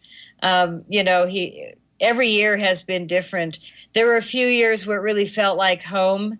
Last year was a little strange. It was like one of those metal trailers, that he parked in the middle of or at the edge of a campground, but right there in the epicenter, right near Honey Street. But I mean, there's just so much magic going on over there. It really is hard to even comprehend being over here in Cementlandia, Yeah, right. Well, and what they do at the Silent Circle, all of the crop circles in the season, everything gets mapped, everything is photographed, and everybody gets together and shares information. It's a collection point, right? It really is, and it's kind of nice because we come in from all around the world, and it's exciting to go to the center in the morning because you just don't know who's in, right? Who's in town. So, yeah. So the Dutch guy said that you met him at the Silent Circle, and that wasn't the case? No, he thought that I met him at the camper van after he had this amazing dream. And the amazing dream included me, where I came to him in his dream and said, "I need you to meet me at the research center to do an interview on camera." How many crop circles have been around Silbury Hill in that one field? Oh, more than anywhere else on the planet that we know of. Every year, we've had an average of 150 to 175 crop circles documented in the cropcircleconnector.com. cropcircleconnector.com. It's a website where we document, and I used to send them a lot of photos that I would take so that they have, ground shots, flying shots, and moving footage if possible. Now they've got a guy, Mr. Gyro, with a drone, so they've got moving footage on everything. have, with the drone footage, anything photographed in real time of a creation? Not that I know of, other than, the old original, probably, what is it, V8, or that's Juice? 8. Super 8. Super 8, thank you. Yeah, I mean, the original Oliver's Castle footage where I found the communication between the two balls of light, that was Super 8. That was, pretty much before we were doing a lot of this editing. But of course, there will always be debunkers to say, no, it's not true. For me, the way I found the communication, I have no doubt. And mainly because I wasn't looking. I was starting to tell the story. I had come home from my first trip, and the editor and I hired some kid on Craigslist. And after that experience in 2007, I told you, a phenomenal number of photos. I hired a film crew for no reason to film me and my friends in the Cropcircles and brought it home. I got this kid on Craigslist. He was adorable. We got along great. We laid out the movie, which I didn't think was a movie. I just wanted to show my friends and kids and whatever about Cropcircles, and it did turn into my first movie. So at the end, I stuck in this Oliver's Castle footage where you can see the balls of light lay a crop circle down in seconds. Everybody knows that footage, right? What is, we've all seen it. What is the communication? What is it that each crop circle is unique and there's a different message there? What is it that they're trying to say? What is it that they're trying to tell us? Well, there's so many different messages. Let's talk about some specific ones that I think people can really relate to, such as at the turn of this century, do you remember the alien face in the disc? Yes, of course. Okay. So the alien face in the disc, in my opinion, when they do binary code or Morse code or even Braille code, which they've done in many, they're saying, we don't want you to misunderstand, so we're putting it in writing. We're putting it in a code that we know your computers can read. And they're very specific. So the alien face in the disc, the round disc, had a very specific binary code. And the interesting thing about that crop circle was that it was shortly after 9/11. And the day before 9/11, the $2.3 trillion went missing, and then 9/11.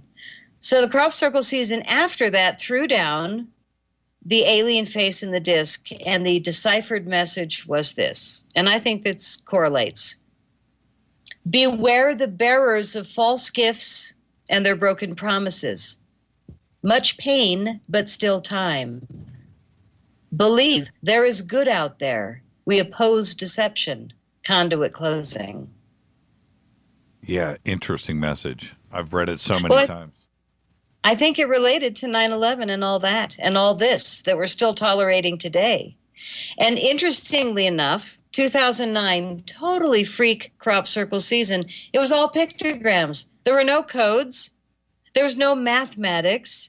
There was no sacred geometry. It was birds, fish, bugs.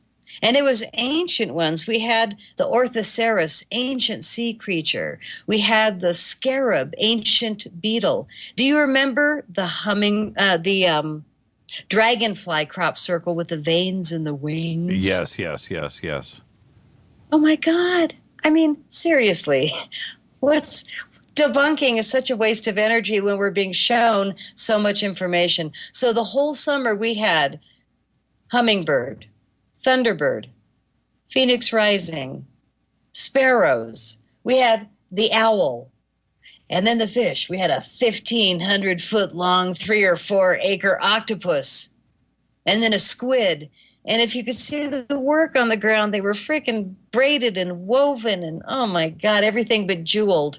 And from the air, it was clearly dolphins swimming in a circle. Right. So we're going, what is this summer about 2009? We've got all these birds, all these fish, all these bugs, dragonfly. And what happened 8 months later?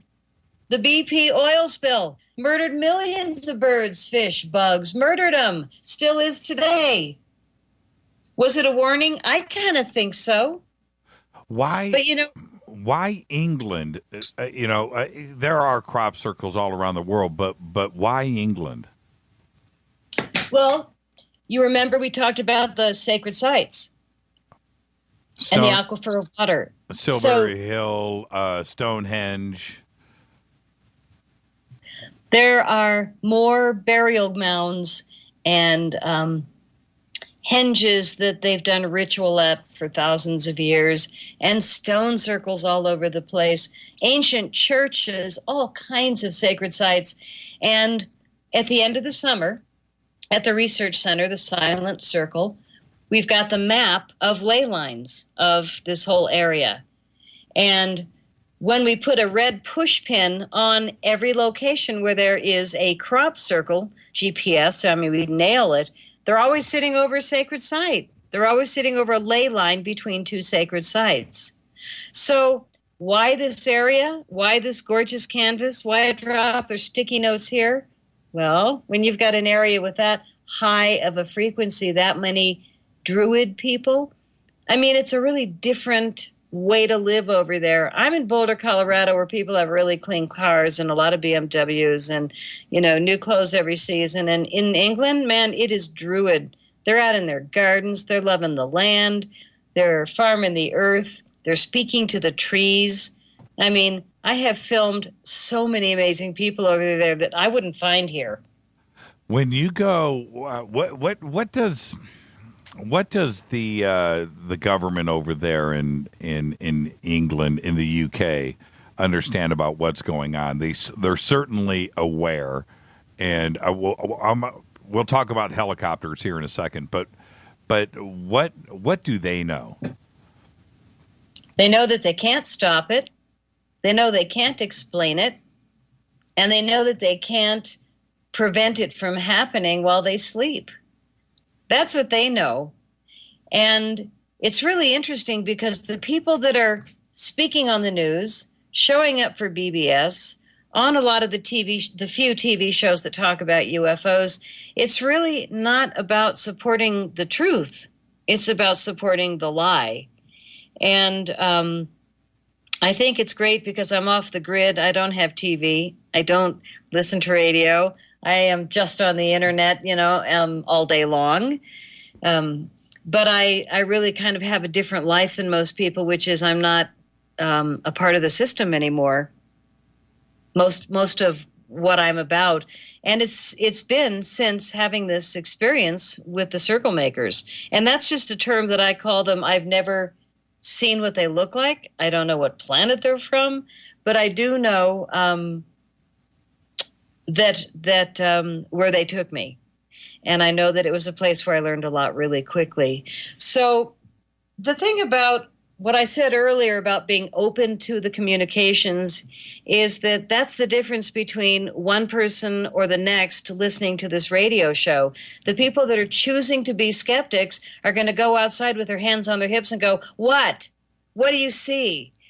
And that kind of attitude is going to be like what a moose or a deer would feel if you did that to them.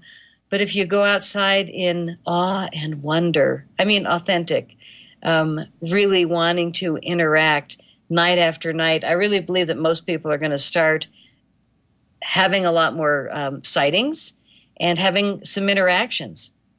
When you're out filming, it's happening to people. When you're out filming in the UK, Patty, how many times have helicopters showed up?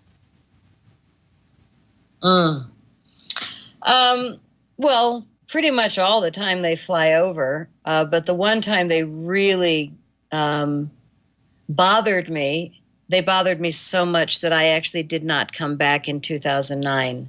And considering I'd already filmed 3 movies in 2008 during the course of 9 weeks by myself, going mad with the camera, I didn't come back. But it was very, I hate to admit, intimidating. I was in a crop circle, 2:30, middle of a day, just absolutely beautiful crop circle up on the top of a hill called Westwoods.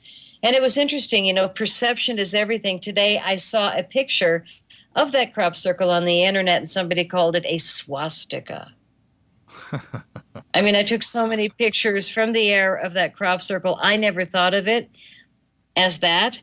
But it's so interesting, when people say, what is the message? Well, got to be honest, it's different for everyone depending on where your frequency's at, how spiritual you are, how really deeply you're looking, because it's right there in plain sight, all of it. I mean, that alien face in the disc, we all saw it. We all heard the message. Here's a heavier one. I don't know if you're old enough. Do you remember in 1977 in England, 5 different radio towers went down and an ET's voice took over for 7 minutes? That's right. I'm older than you, Patty, so slow down there, young lady, okay? Was that an amazing moment? It was. That was an amazing moment. And you bring up something else. We can stay on this, but also Cropcircles showing up next to radio satellite facilities throughout the UK too. And I don't think that is a coincidence. No, it's absolutely not. And the alien face in the disc had a huge mast at the side of the field with satellites in all directions.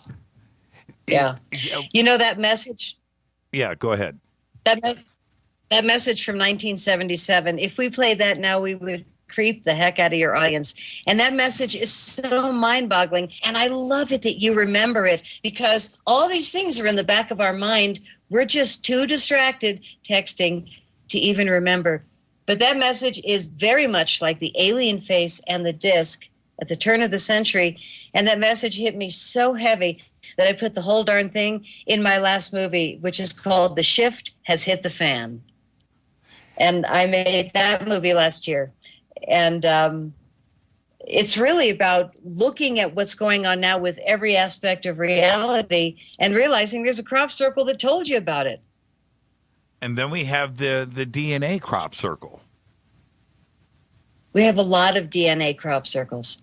There's been others besides the famous Carl Sagan crop. I guess it's a crop circle. It would be a crop rectangle, but you're talking about the Arecibo message. Yes. Yes. That's so much more than a DNA, but you're absolutely right. Yeah, that one was amazing. And again, it was in a field with a huge telecommunication tower on the side of the field, 8 miles away from where the alien face and the disc happened a year apart. So both of them with the huge towers, both of them in binary code so they could be read and not misunderstood. Yeah, that one was amazing. We had sent a very specific message out into space, Carl Sagan and Francis Drake, and it was beamed into space to a specific star cluster called M13, which had 300,000 stars. And it was all this information about us, about humanity and our atomic numbers and our primary elements for life on Earth and our body shape and all this information. And we beamed it out into space in 1974. And then all of a sudden, bang, this Chilbolton crop circle comes down at the turn of our century, and it's almost identical, but it had specific changes. I think there were 9 in particular that were them and not us. Yeah, they had a different DNA strand. They had their location to the planet in their solar system that was represented. Of course, they were represented with large heads and a small body. I don't know if you could call that an alien gray the way that it looked, but it didn't look like us. Right? I agree. It was pretty strange, and what I didn't know about the Carl Sagan binary sending of the signal. Well, we had heard about it, but I had never seen it. I mean, how many people would have known what that would look like in binary and what was sent out? Was that? Well, I'm sure that they must have shared it with the public at some point to get the funding. But again, who am I to think that, But no, it did seem that they did have a specific visual of the message that was sent by us out there. Because when it came back, I mean, a lot of the scientists were screaming, running around. It drove them mad because they recognized it. It was just like too good to be true. The fascinating thing about that response was not only all those different elements, but they added silicon. And at the turn of the century, silicon had a lot to do with enhancing our computers and all of those systems. So, my God, they're just giving it to us. You know, they're laying it out in fields. I call them sticky notes from the mother. Considering, remember, at the beginning of the show, we talked about the fact that they're coming out of the earth. And what was, let me back up for a second. How many, because I want to stay on the binary, how many binary messages have come back to us? You know, I don't know a number, but I know when I show my presentation, the chapter called Codes are pretty plentiful. Another, but I don't know a number. Another interesting one is the mathematical crop circles. I mean, middle of the night, 3 hours of darkness, acres of wheat laid down into a triple Fibonacci sequence. Flawless mathematics, middle of the night. I don't think so.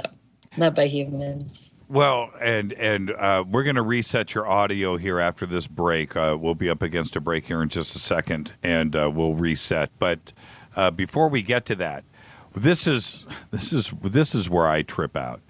When you have, it's one thing to have crop circles in knee-high wheat or grass or what have you, but it's the crop circles that are above our height. You know, in a field of 6 feet of something, where you have to stop and think about how that is possible. There's only one way to get it done. You know what I mean? It would have to be some type of plasma phenomenon. It would have to be something off-world, something that we don't understand, because you can't just go into a field. You can't see somebody. You can't even see where you're walking, let alone lay out one of these very beautiful, complex crop circles. And how do you think, again, would that be a plasma situation, or would that be vortex in the really tall fields? Yeah, you're talking about the early season, the April and May crop circles in the canola fields, which they use the word rapeseed also, but they have these yellow flowers. So when you see those early season crop circles, they're usually in a yellow field, whereas the wheat and barley come up green, they stay green, and then at the end of the season, they're brown. So those are your 3 colors of crop circles. But when you see yellow, those canola plants that you're talking about, you must have seen an interview with Charles Mallett, owner of the Silent Circle, because he goes into those fields early in the season and he says, yeah, they can be like 8 or 10 feet tall and you're lost in this maze. That would be, I'm not sure I'd like that. I'm not sure I'd like that. But he is just balls to the walls. Amazingly brief there. Yeah, I just don't get it. And I would, in one respect, I would like to see somebody come forward with, like I said, footprints or tire tracks, or I want to see the scientific community come forward and just go, okay, all right, enough is enough, and we need to look at this at the university level. Private laboratories, just step forward and look at this instead of blowing this off as fancy artwork done by kids in the middle of the night. Yeah, well, let me tell you a great story about some of those kids in the middle of the night. Or do you need to go to break soon? We've got 5 minutes. Go ahead. So I'm at the end of a long day crop circling. I'm exhausted. And because it stays light really late there, different than here in America, I was out till 10:30 and all of a sudden it hit me. I am hungry, like fall down hungry. And the only place open was Horse. So I'm in my big green welly boots and I've been in the fields all day. I didn't care. I went into the Black Horse and sat in a cushy booth in the back and ordered some soup. And I was so just chilling. It was so nice. And all of a sudden, these 3 burly guys kick in the door and they're like laughing on being really boisterous together, and the one guy looked like he got hit with a hose, and they're laughing and pointing, and they go up to the bar and they each order 2 really large beers. I don't know what they're called over there, but like they were each carrying 2 very heavy beers to the table, and they sat right friggin' behind me. I was so bummed at first, and then I started listening. And what it turned out was that these were 3 human crop circle makers. All right? These are the guys that everybody's like, woo-woo, yeah, made by humans. So these guys are out in the field, 10:30 at night is when they came, kicked the door in, probably 10:45.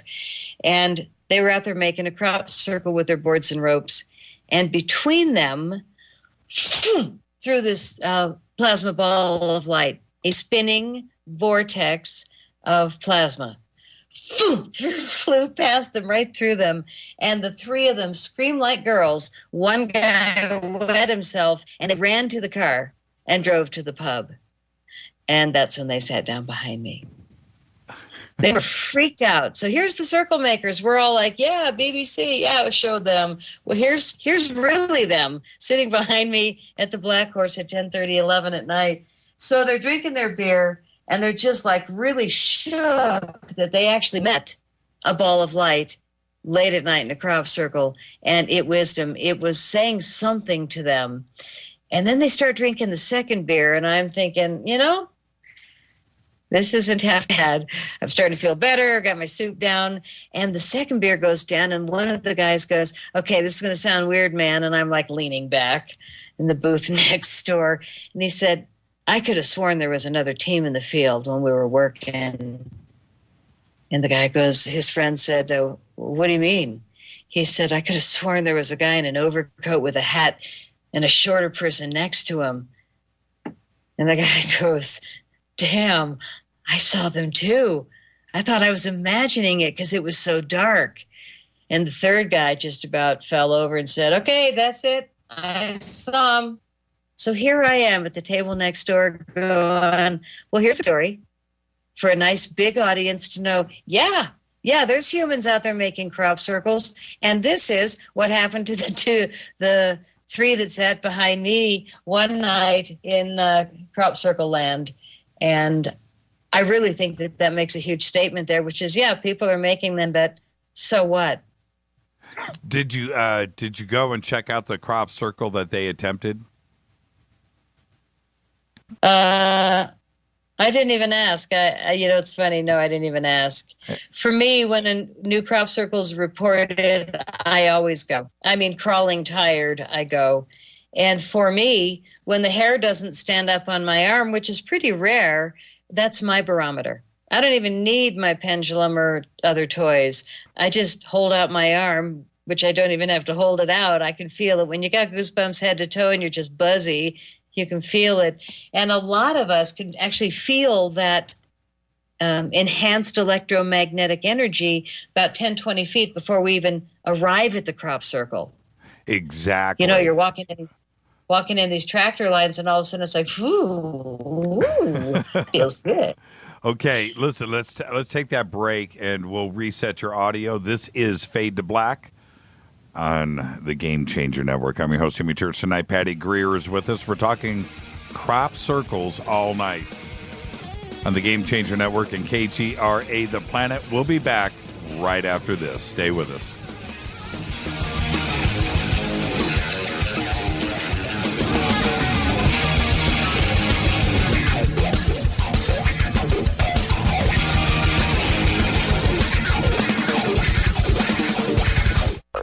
KGRA Radio.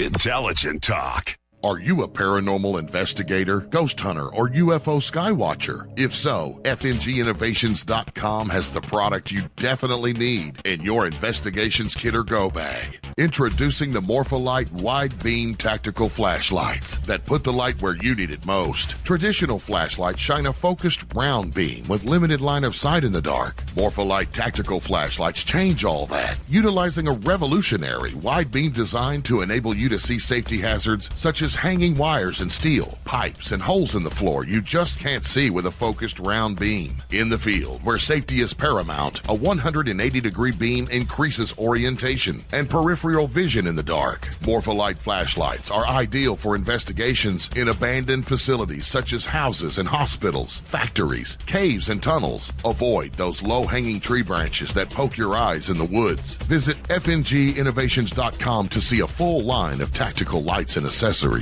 That's fnginnovations.com.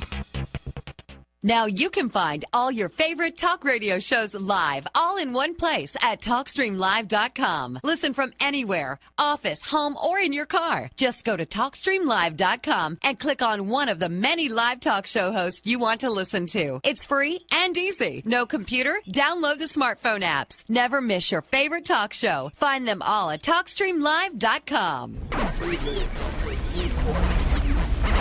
Hey everybody, what's up? Jimmy Church of Fade to Black, and check this out. The 2015 MUFON Symposium will be held this September 24th through the 27th in beautiful downtown Irvine, California. Expanding ufology, opening new doors in academia, industry, and media. Former Defense Minister of Canada Paul Hellyer will be there in person. Former CNN news anchor Cheryl Jones, TV news journalist Jaime Maussan, and MUFON's chief photo analyst, Mark D'Antonio. They're just a few of the growing list of names for the 2015 event. It's September 24th through the 27th at the beautiful Hotel Irvine. Get your tickets today at MUFONSymposium.com. That's MUFONSymposium.com. Go Beckley Teppy.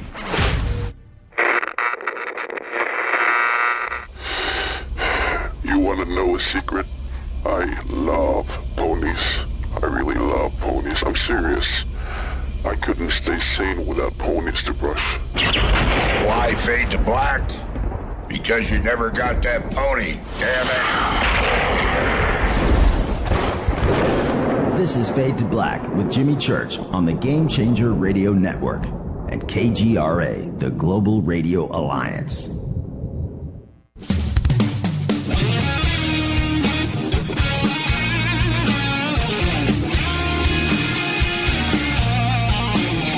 All right, everybody, welcome back. This is Fade to Black. It is the Monday edition.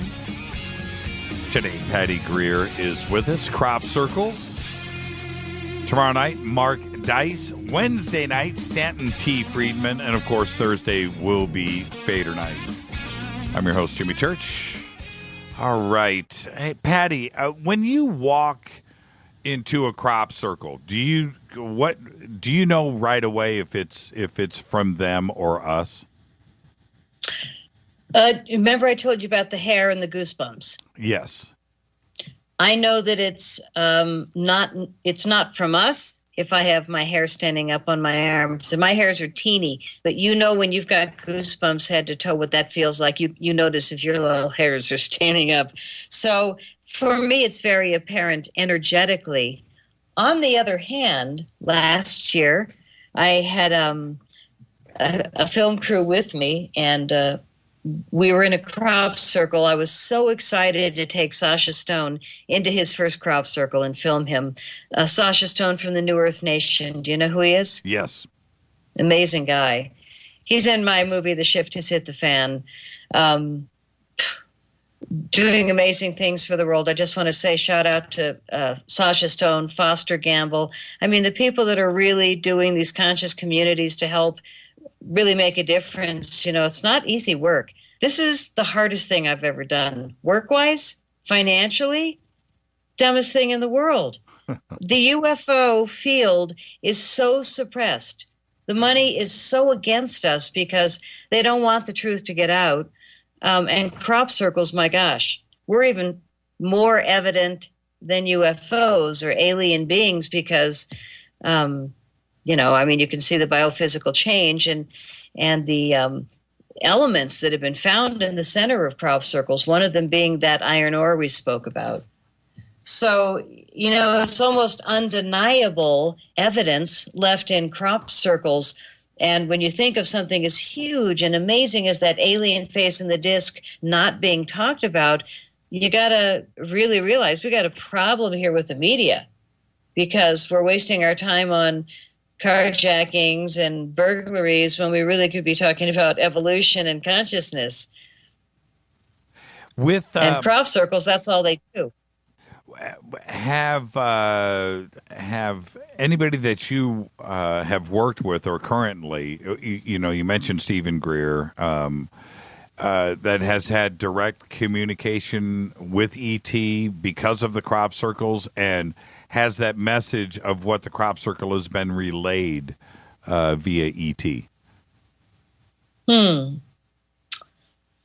Well, I mean, the people I interview always have like a sense. Janet Osabard always reminds me of where they say, "Welcome, we are so glad you are here." They want to meet us. They want to meet us. If any of Hollywood's movies were correct, we'd all be dead already. About aliens, they come in these huge ships with all the metal and they shoot things at us, and they've got these advanced, if that were going on, we'd be, Instead, they're really carefully interacting, and they're doing it with people that are willing, crazy people like me, and a lot of the people you interview, I'm sure. But for me, they've kept it so light that I don't have any complaints. My complaints are about the human element of suppression. This has cost me a friggin' fortune. And it would be nice if I would be a normal human and just stop making movies. But no, they just keep loading me with new information, and I'm exploding. So I have actually 2 new movies going now, and I'm just committed to keep doing the work because I think there's nothing more important than the truth right now on this planet. And the UFO thing, my God, what a cover-up at Cropcircles. I'm just a girl, but I've been hacked for 4 years. I've had to rebuild my website 3 times last year. Yeah, David Wilcock got hit yesterday. His site got taken down. Well, it's hard. It's really hard, I got to tell you, and being a girl, coming in clean, coming in innocent, and just taking stupid amount of photos and having the real photos and an open mind in these communications where I found the balls of light communicating, it's them wanting the world to know what's going on and using a few willing people. But this is going on. Is it just one specific group of ET, or is it a few different species? See, I don't know that. Do you have any idea what part of the universe they are from? Do you remember I said that earlier, that I have no idea where they're from, what they look like? I've never had that conversation. All I've done is receive information and not ask questions. I mean, when I look at it, it's like, my God, I really, have been one-sided. Yes, obey. I mean, I'm just good with it. For me, after that experience in 2007, I never thought about making movies. I did no research on UFOs or crop circles. And I made the first movie in 6 months by myself. And 6 months later, I made movie 2. And in 2 years, I had made 4 full feature films on crop circles, 2012, UFOs, and won a whole bunch of awards.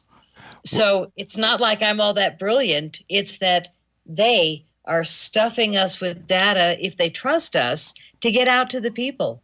That's why a show like yours is so important. How many people do you think we're talking to right now? I have no idea. I stopped counting a long time ago, and that's the truth. Where does when you say you're receiving information, how do you get it? Does it happen at night? Is it during the day? Is it direct? Do you hear it? How does this happen? It was almost always at 3 a.m. Ooh. When I was in process making movies, it was almost always at 3 a.m., 3:30, somewhere in there. And when it would go on for nights in a row, I would find myself actually trying to make deals. Come on, just give me a little time. I just need to sleep. Come on, not now. And they, no, you got to get up and write. So I would, take notes, and I'd get up in the morning and be pretty surprised by what I had written. So a lot of it happened at 3 a.m, pretty consistently. And then when I was editing, it would be effortless how I would get the information. Did I get to the punchline of the communication and how I found it between the Oliver's Castle balls of light? No, we skipped over it. Well, this is, I think, the most important thing I've ever had happen. And it happened at the end of making my first documentary film, The Wake Up Call. Anybody listening? The one that you mentioned, that you saw. Right. I love it. You saw it. It's like an hour and a half of just gorgeous footage of the countryside and lots of crop circles. So I finished making the movie with this kid on Craigslist. I come home. I have no idea what I'm doing. I've got 1,100 photos and footage that I hired this team to film me and my friends in the crop circles for 8 hours. I kept them for 12. I come home with all this footage. I hire a kid, an editor, and we lay out the timeline, and it was just like butter. It was so easy. And we finished it, and I said, oh, God, I got permission to share that famous footage where you can see two balls of light lay a crop circle down in seconds, the Oliver's Castle footage. And so we laid in the footage, and it was like, done. Wow, that's a finished movie. How easy is that? Wonder what you do with a crop circle movie. So let's shut the gear down and go out on the deck, take a breath. And so he turns the gear off and cools it down, and we start to head outside, and I look over my shoulder, and there's this blue orb on the monitor. And I said to the editor, what's that blue orb doing on the monitor? That's not even in the movie. And he looked at me and he said, Patty, that monitor is unplugged from the wall. Whoa. Now, I'm in Boulder, Colorado. This is the beginning of all this, Jimmy. This is like, I'm just new girl on the block, crappie girl. 2007, come home with all this footage, all these photos. So I looked at the editor and I said, unplugged, really? And we both start to walk closer, and I said, whoa, looky there. And I'm in Boulder, Colorado, editing with a kid off Craigslist. And I said, looky there. And the hair is standing up on my arms. I got goosebumps head to toe. I'm getting that whole dang feeling. And I said, oh, my God, I feel like I'm in a crop circle. And this was the first time I knew they were visiting. And the editor looked at me and he goes, I don't know you that well, but you look kind of weird right now. And I said, nice. Turn the gear back on, please. So he's like, why? And I said, just do it. Turn the gear back on. So we sit back down. He lights up the whole thing. And I said, show me the Oliver's Castle footage. I had no idea, seriously, no research, I wasn't even interested. I just thought cool footage. So he shows it to me, and I said, show it to me backwards, reverse it. He shows it to me backwards. I said, slow it down. He said, why? I said, I don't know. He said, how slow? And I said, I don't know, 30%. It just like fell out of my mouth. And so he was like, whoa, that was weird. And I was like, yeah, and these goosebumps are pretty weird too. So I'm sitting there like in a total trance, like I'm in a crop circle, giving him this mathematic, and all of a sudden he slows the footage down 30%, runs it backwards, and bang, there is this moment on film where you can see this, it looks like static, but it is not, this direct line between these two balls of light, goes further off one of the balls of a white, black, black, white, white, black binary code. It is binary. I've always thought that. I showed it to the expert recently because the other people I showed it to with the PhDs wasted my time, got to be honest. I finally sent it to the woman that really worked with William Levengood all those years, and they were studying plasma science and the real science of crop circles. And I didn't tell her where that photo was from. I just showed her the communication between the two balls of light that I found that's in my first movie, and then I stuck it in my fourth movie right in the beginning 3 times. In the first 5 minutes, you see it 3 times because nobody noticed, and still nobody's noticed. It blows my mind. These balls of light communicated. So when I found it, the editor was just like, whoa, what are we looking at here? And I said, I think we're looking at a communication. When I showed it to this plasma expert that worked with Levengood, she looked right at the photo and said, wow, that's a great shot of plasma communicating. Where'd you get that? And I said, what are we looking at here? And she said, well, to me, it looks like two plasma balls and a binary code between them. That's an awesome moment you caught on film. And I said, yeah, it's Oliver's castle. Really shocked her.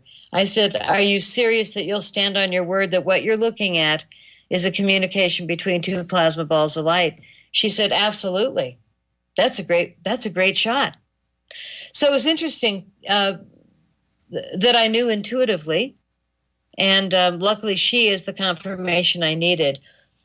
But the PhD that wasted a month of my time came back and actually said, yes, well, we've had it looked at and we've agreed that it must have been an eyelash that fell on the original footage. Oh, stop.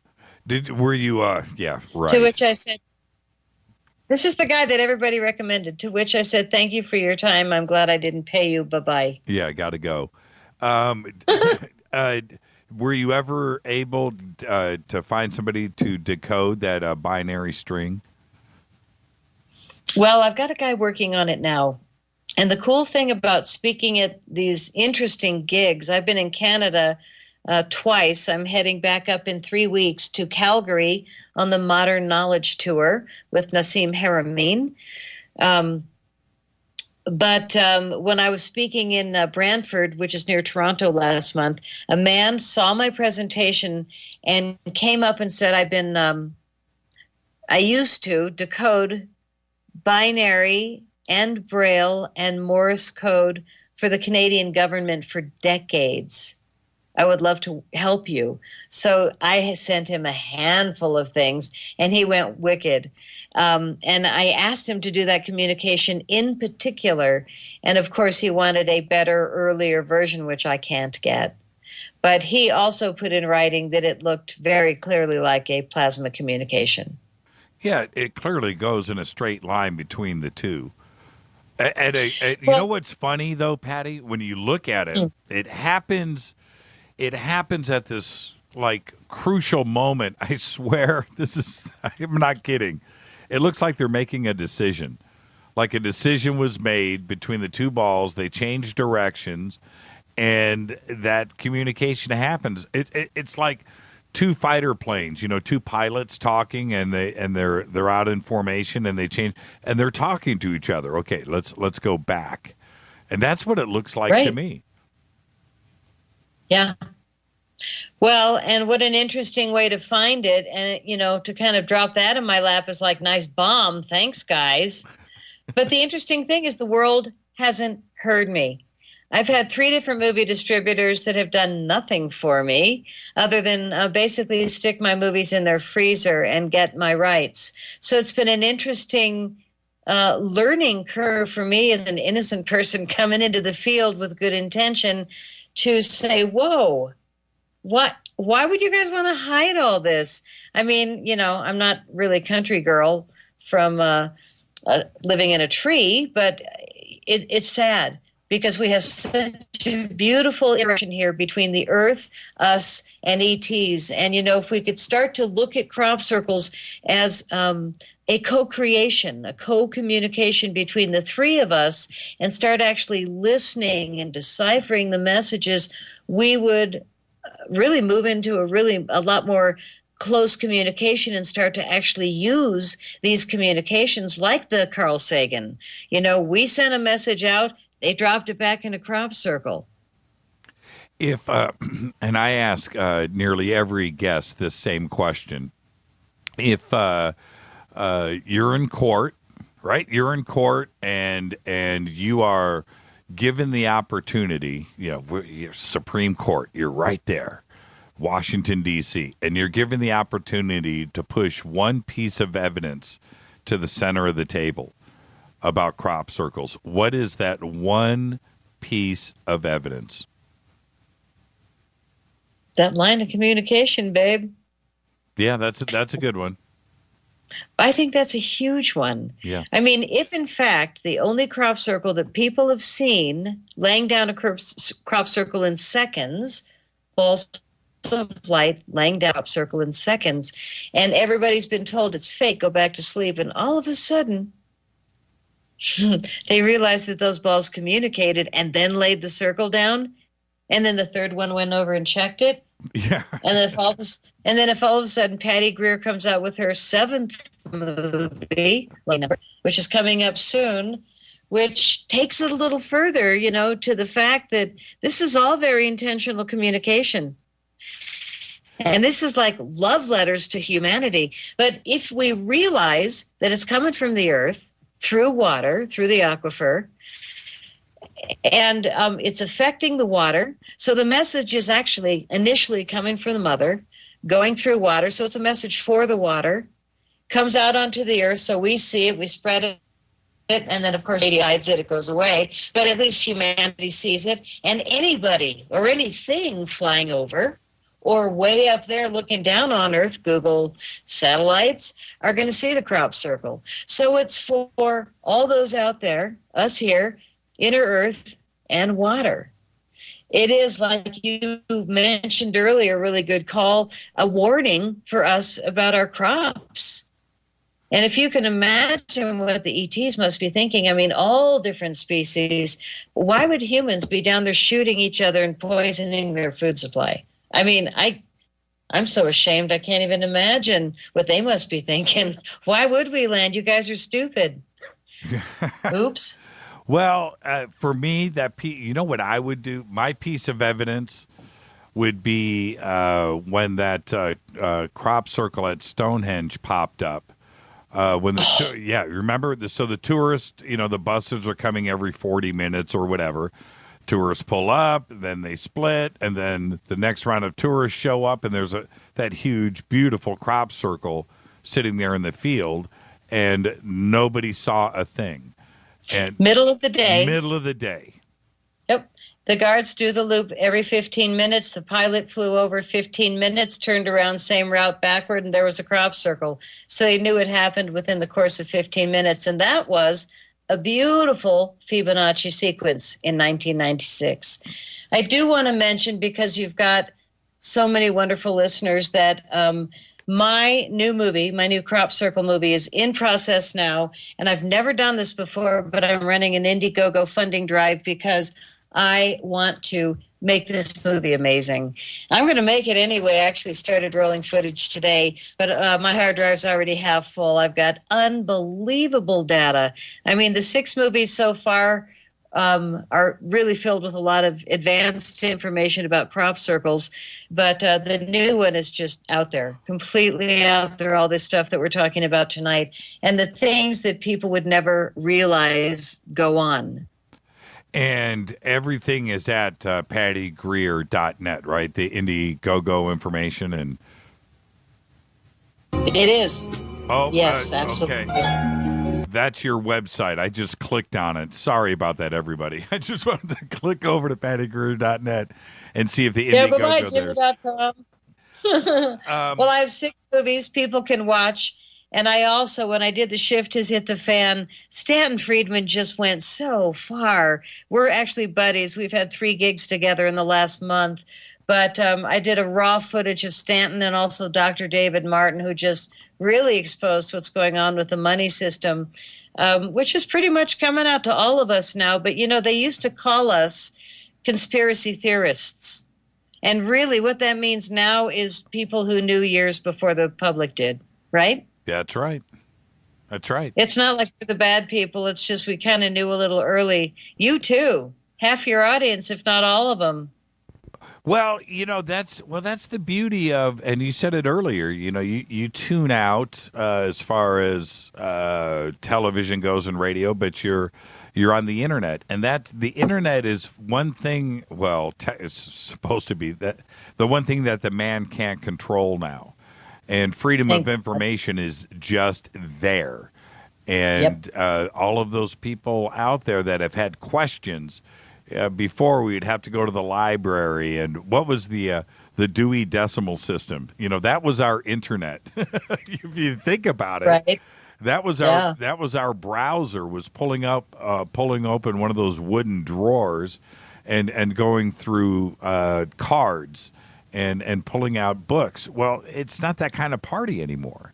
And anybody with a like mind now can go and just listen to this show and listen to you and go and head off in any direction after this show tonight. And the man cannot control that, Patty. Cannot. And also, and I'll say this too really quick, and we're up against a break, and then when we come back after the break, we're going to go through your gallery. I want to do that and have some fun and go through that.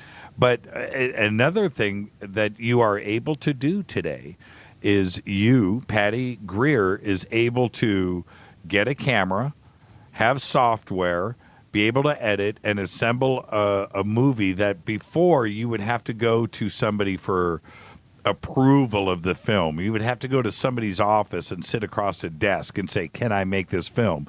and have him say yes or no. But now you can do this all on your own, distribute it yourself if you choose. You can just put it up on YouTube. You don't have to have somebody tell you yes or no. And that freedom of information now is accessible to everybody.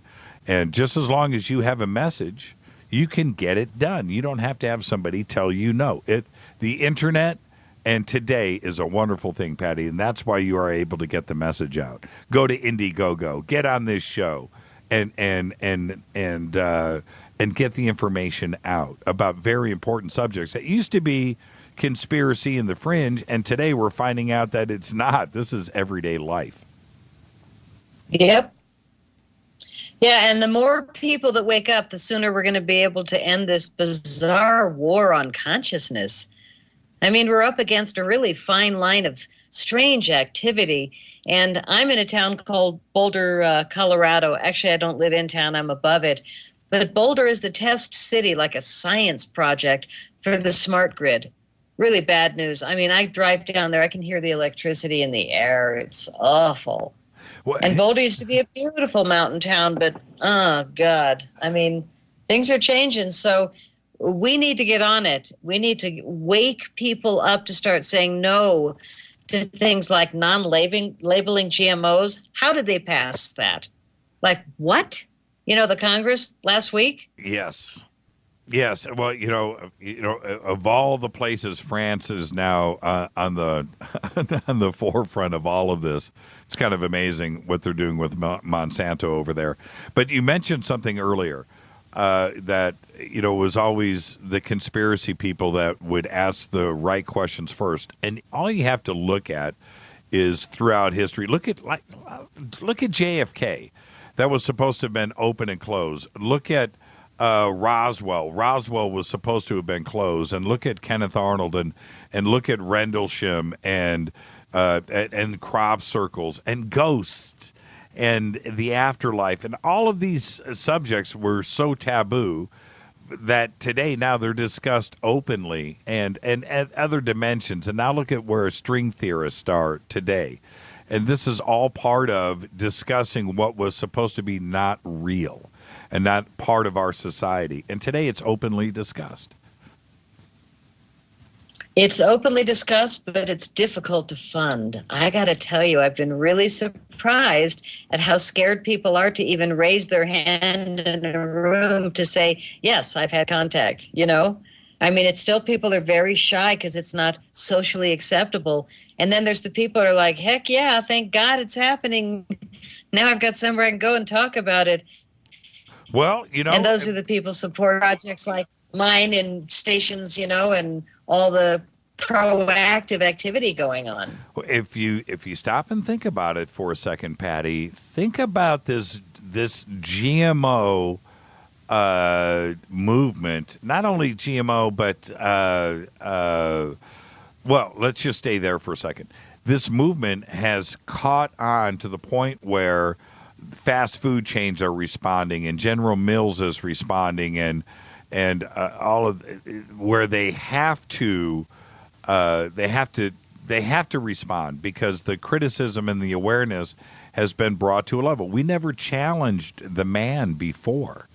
When you look back at pesticides and things that were going on in the 60s, there was some voices that tried to make that heard, but it was squashed. And now it's not that kind of situation anymore. To see the response that all of these, there's only 4 or 5 food manufacturers in the world now. There used to be hundreds of meat packing companies around the United States. Now there's like 2. You know, everything is rebranded and branded. But now they are being forced into respond. Who would have thought that Pizza Hut and Taco Bell and Chipotle and these other fast food restaurants would be responding to voices? But they are now, and you're absolutely right. This was considered conspiracy fringe fear stuff, and now it's totally mainstream. Totally mainstream. Well, but the mainstream media is, barely touching it. It's kind of like the mercury fillings. They actually had a 50-year ban on telling the truth to your customers, your dental patients, about mercury fillings. Yes. And the ban went on so long that I'm still dealing with mercury poisoning from fillings, and I'm very opposed to it.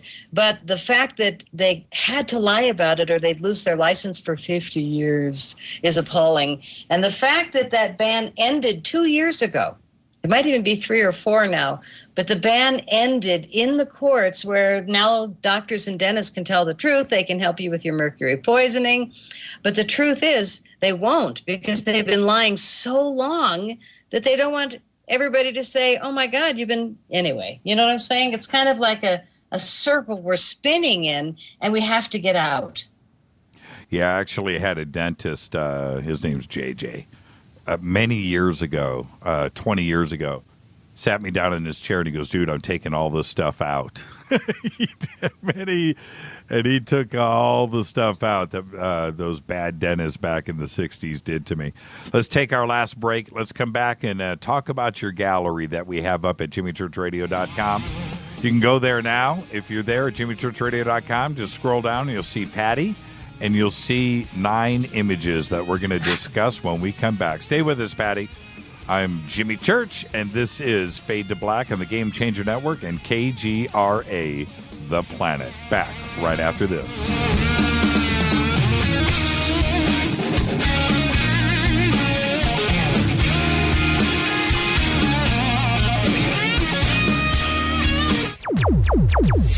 Despite popular opinion, reading a book will not make you smarter. But listening to Jimmy Church will. Attention, all Fadernauts. Studio Dome has a special deal on their SD1 Bluetooth speaker.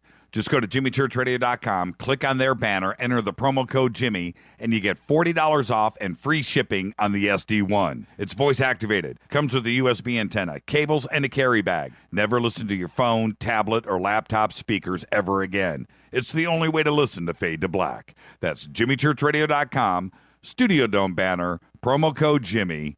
Go Beckley Teppy. Erica, Brittany, Gabby, and you're listening to JimmyChurchRadio.com. It's not a lifestyle we chose. We were born this way. KGRARadio.com. Hey everybody, what's up? Jimmy Church of Fade to Black, and check this out. The 2015 MUFON Symposium will be held this September 24th through the 27th in beautiful downtown Irvine, California. Expanding ufology, opening new doors in academia, industry, and media. Former Defense Minister of Canada Paul Hellyer will be there in person. Former CNN news anchor Cheryl Jones, TV news journalist Jaime Maussan, and MUFON's chief photo analyst Mark D'Antonio. They're just a few of the growing list of names for the 2015 event. It's September 24th through the 27th at the beautiful Hotel Irvine. Get your tickets today at MUFONSymposium.com. That's MUFONSymposium.com. Go Beckley Teppy. This is KJCR at JimmyChurchRadio.com.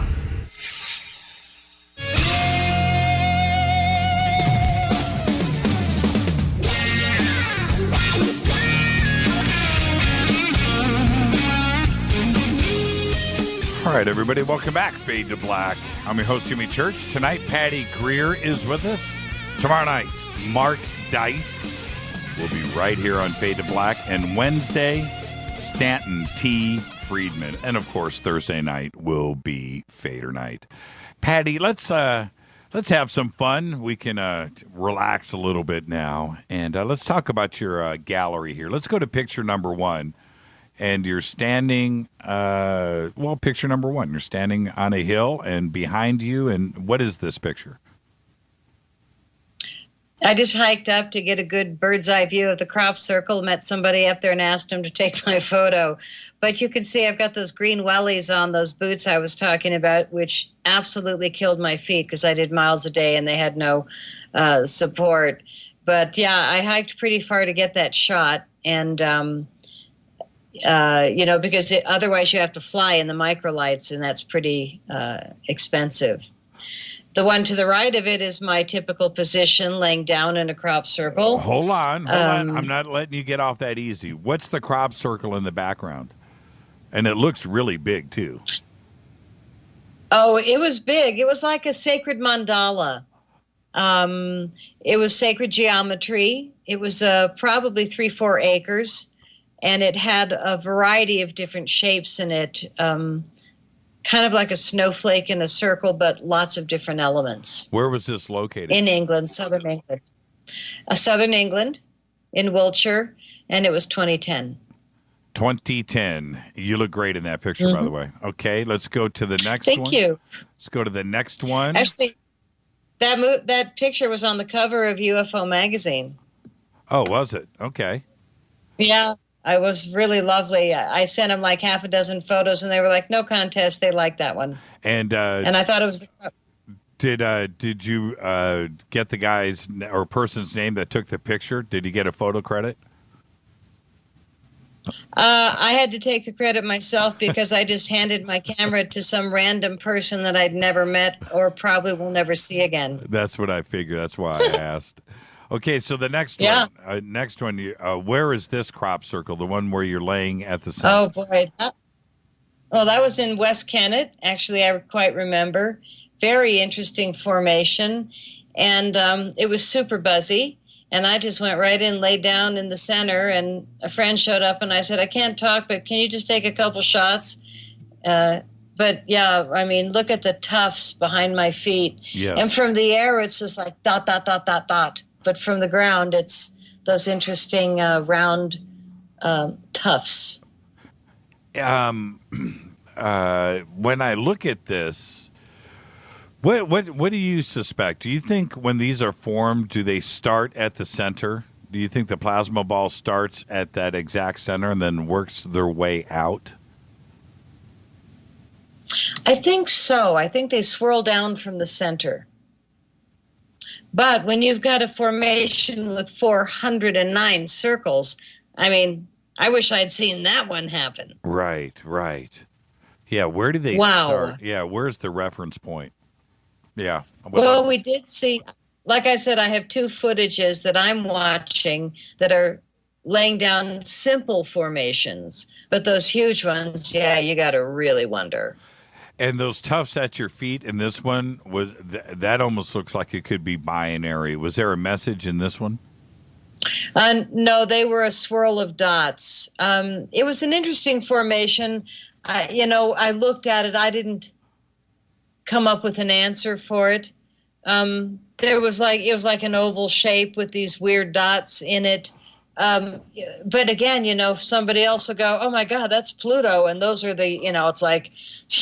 Some of them speak to different people, and I mean, the things I've heard, there's this one that looks like a bird, and I called it ancient language. And this guy came up to me at Roswell at my booth, and he said, "Oh, that bird you called was actually a modern teaching for propulsion." I mean, there was wave-particle duality, there was fuel waveforms, and he's pointing to all these elements in the crop circle. Look at this one. This is a gravitational force, and over here's a flight reactor for an engine.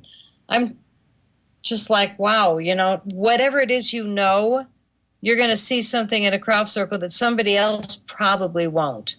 In this picture here, what's going on with you? Is it out of body? In that moment, no, because I handed my camera to someone. But that is how I lay when I go in crop circles and when I'm just on my own. Yeah, that's where it happens. Right about there in the middle of a crop circle. The next one. Wide open. The silhouette with you with the camera. Why'd you send this one? That one is called Night Watch. I mean, the activity is called Night Watch. And we go up on the hillsides late at night, only if you're nuts, and you hang out and leave your cameras running, your infrared, your action cameras, and you just hope to be that person whose camera is running when these balls of light show up and lay a crop circle down in seconds. You always want to be that person.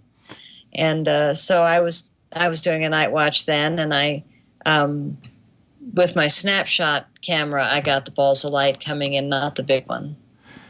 Have you had a moment where you've caught something, or a partial moment?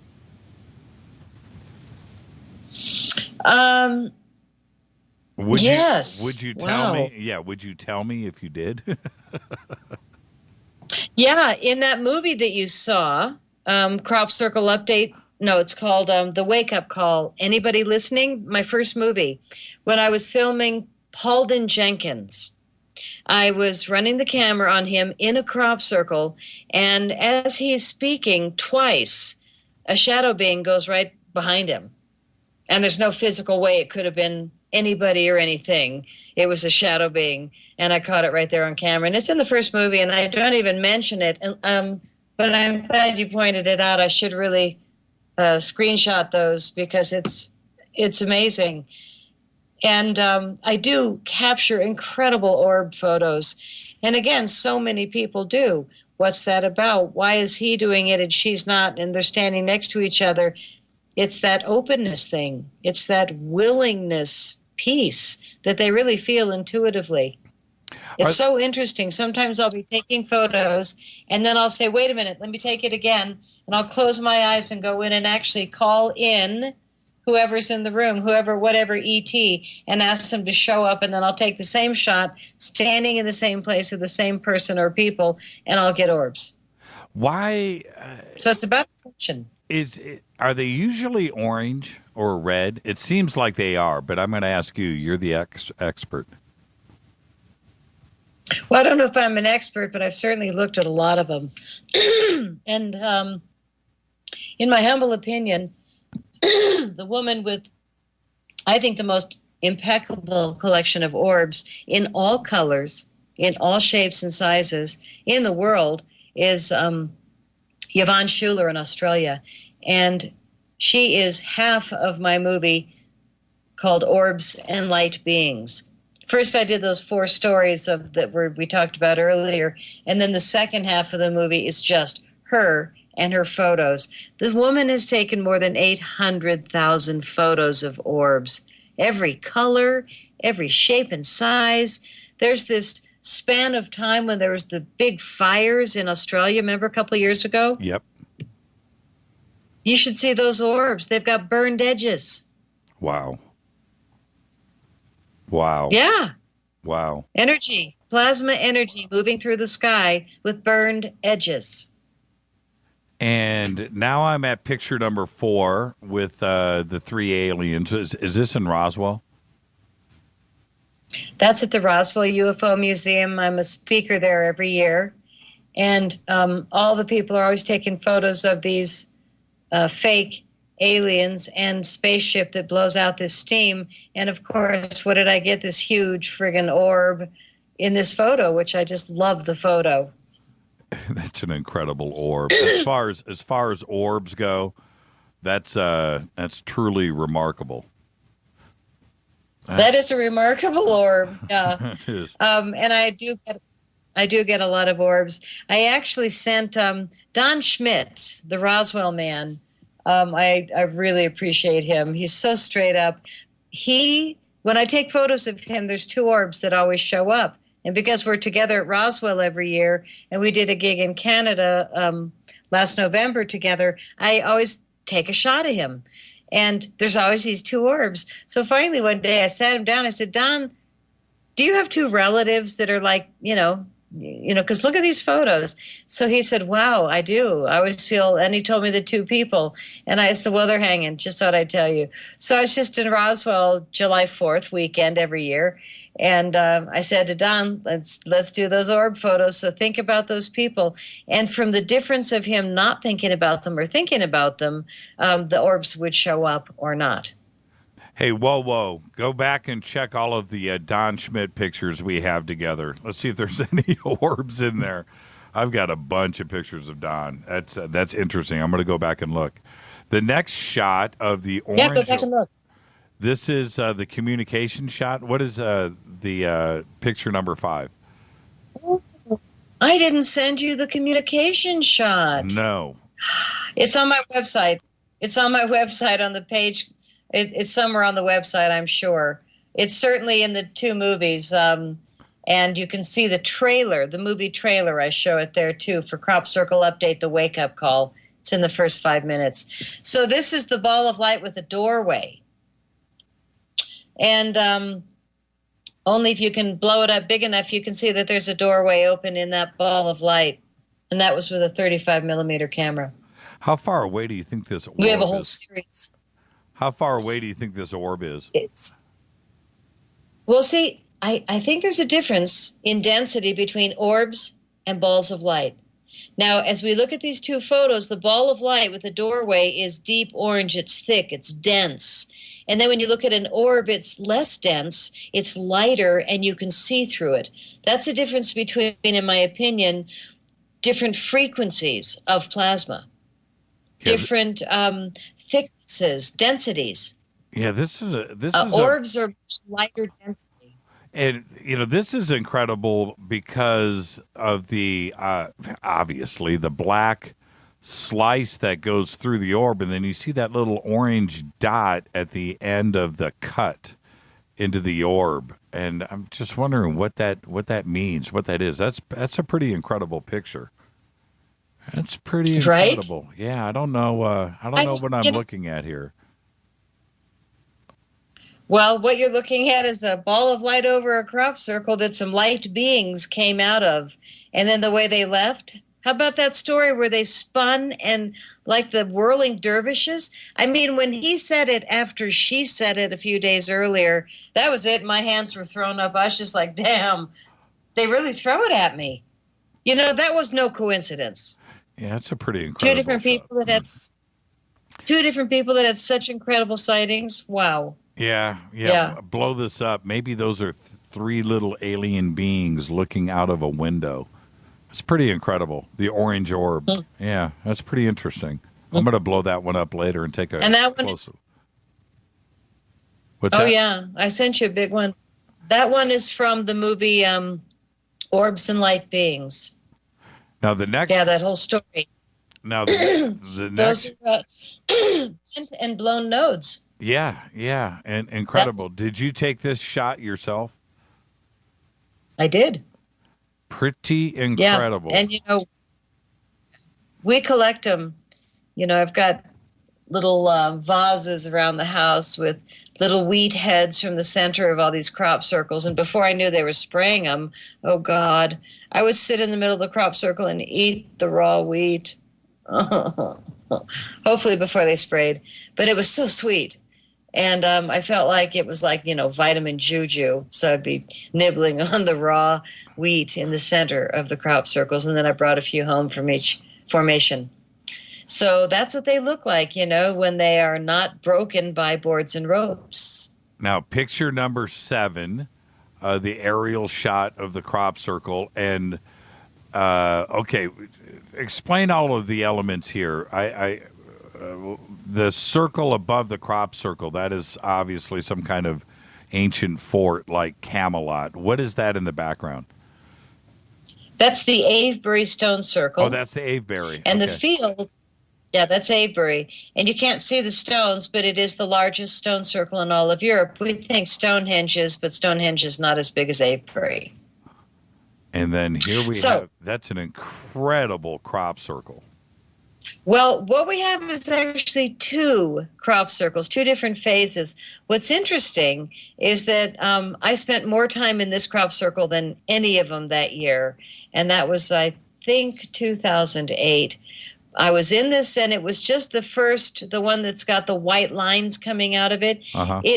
People really were freaking out about this one in 2008 because it looked like an orbiting map that was missing Pluto.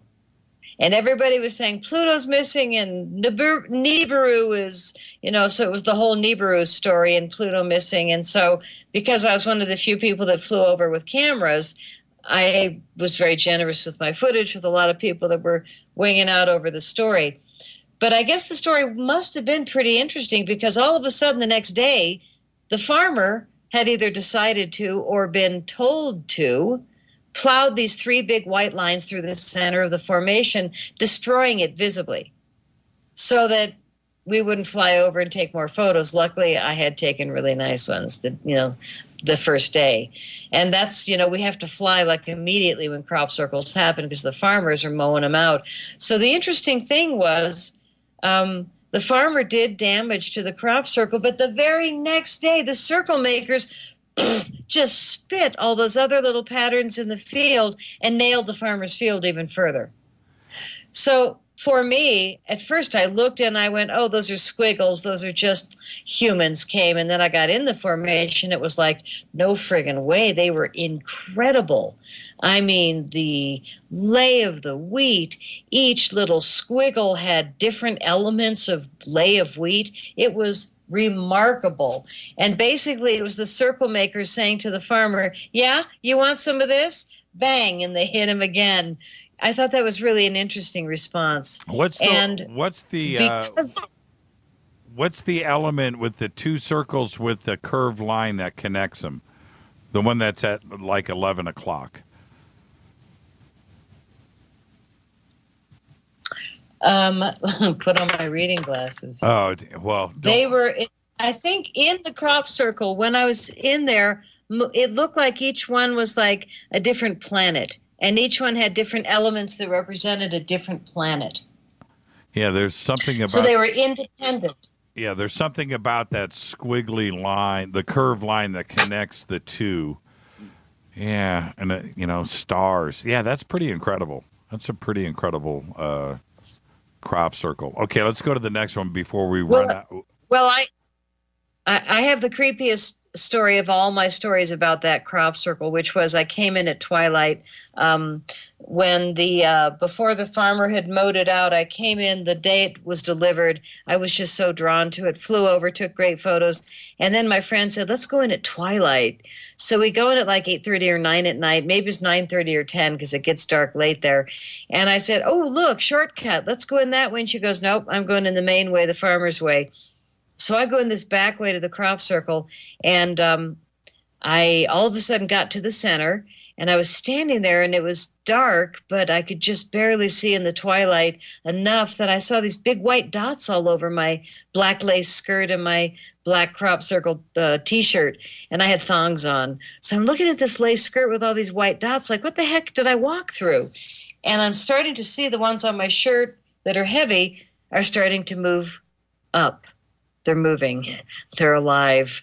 And I was like, oh, my God, I'm covered in huge spiders because I came in the back way of this crop circle.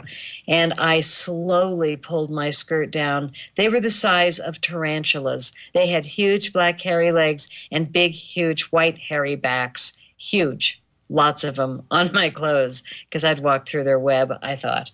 So now I've got to get the shirt off over my head, covered with spiders, and I'm staying calm. I'm like, how am I so calm? This is so not me. So now I'm standing there in a pair of underwear in the middle of a crop circle, and I watched them scurry off, and I shook my clothes, put it back on like, wow. That is whack. That is creeped out. So then I looked it up on the internet. I asked people. I went home and looked it up further. There is no such spider the size of a tarantula with white furry back in England anywhere. I haven't found anything. And it finally hit me. I don't think those were spiders. So that was my interesting story about that crop circle and that evening. I'm telling you, I mean, it's just been like, how could I, a girl in a lace skirt, not be freaking out? I didn't. Let's get these let's get this last two in. Okay, picture number 8. This is a good collection. This one is a crop circle. The yellow on the bottom is the crop circle that happened last year in Dorset. And I had taken Sasha Stone in, and he met some friends at the entry, and we were like, hey, hi. And so I went with the camera guy, set up the gear, and I'm walking in. I'm so excited. I'm going to film Sasha Stone in his first crop circle. And it's a perfect day. And I start to walk in the formation. I said to the camera guy, okay, let's stay close, but I want you to have your first crop circle too. I mean, this is for you too. And we're walking in. I'm like, oh shit, the hair's not standing up on my arms. I'm walking further. I'm like, oh no, I don't have chills. I feel nothing. And I'm like, okay, it's just because I'm playing producer director. It's because I'm like focused. I feel nothing. Oh no, I can't believe it. I bring in Sasha Stone and this nice film crew, major film crew with a drone and 2 5D cameras into a human-made crop circle. And I'm like, oh man, bummer. But look at the photo. I mean, the thing's gorgeous. So we flew the drone, and I did some filming in the very back of it. You know, it's a beautiful formation, but I could just tell physically that the wheat was broken in a variety of places, and I had no chills. So I didn't say anything. I just got everybody in. So in the very back formation, there was these 5 girls sitting there, and they were very enthused. And so I ran the camera on me and Sasha, and we talked about it. And I said, well, we are sitting between 2 sacred sites here, and, but I just don't feel the buzz. And so I finally turned the camera on the 5 ladies, and I said, hi, who are you guys? And they said, we're actually the quantum energy generator team, the free energy company that are going live right now with a free energy device that is working. It's doing very well. It's pretty exciting. So anyway, we meet them in a crop circle, and I was like, oh, really? Wow, that's pretty exciting. I've heard of you guys. I've actually been reading about you.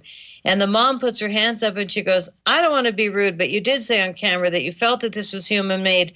But I have to tell you that we were in the Avebury Stone Circle yesterday with our technical team doing a meditation, asking for a confirmation through a crop circle that we were on the right track.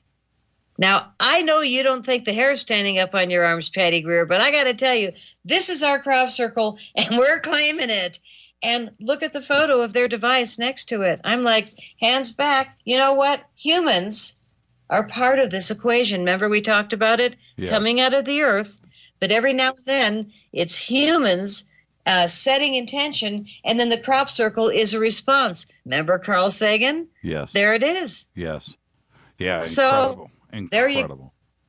Pretty cool. So that, for me, was a lesson. Yeah.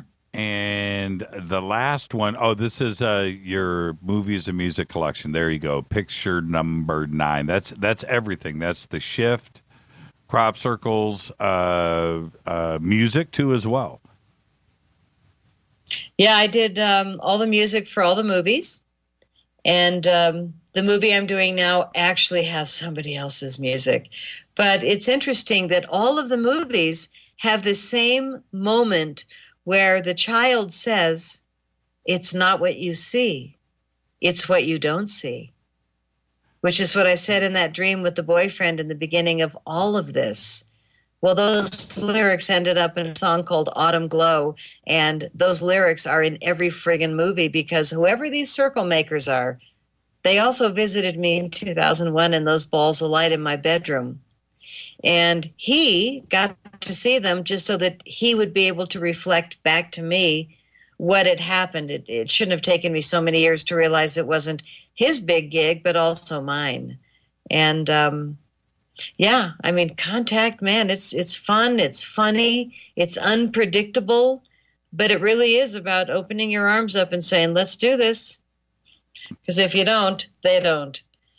Thank you. Yes, I really welcome people to come and hang out on the website. I've got lots of photos, lots of data, and 6 movies. You can stream them, you can buy them, you can make a donation on my Indiegogo funding drive and really support this work. I think there's nothing more important than telling the truth, and Circle Makers are right on, and so is the Mother, our planet, sending up these messages for 200 years we know of.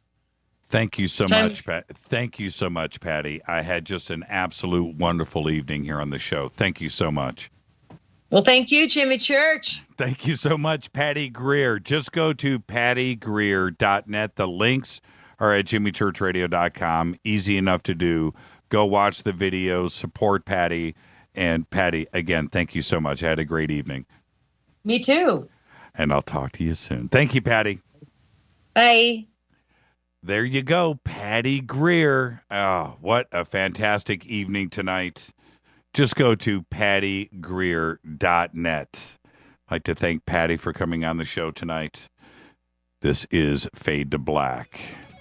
Fade to Black's executive producers, Rita Kamarian. Show is produced by Hilton J. Paul, Mark D. Kovar, LJ3, Renee, Mark Dunbar, and Jonas. Announcers are Steve Harder, Gene Vito, Mark D. Kovar, Fady by Dale.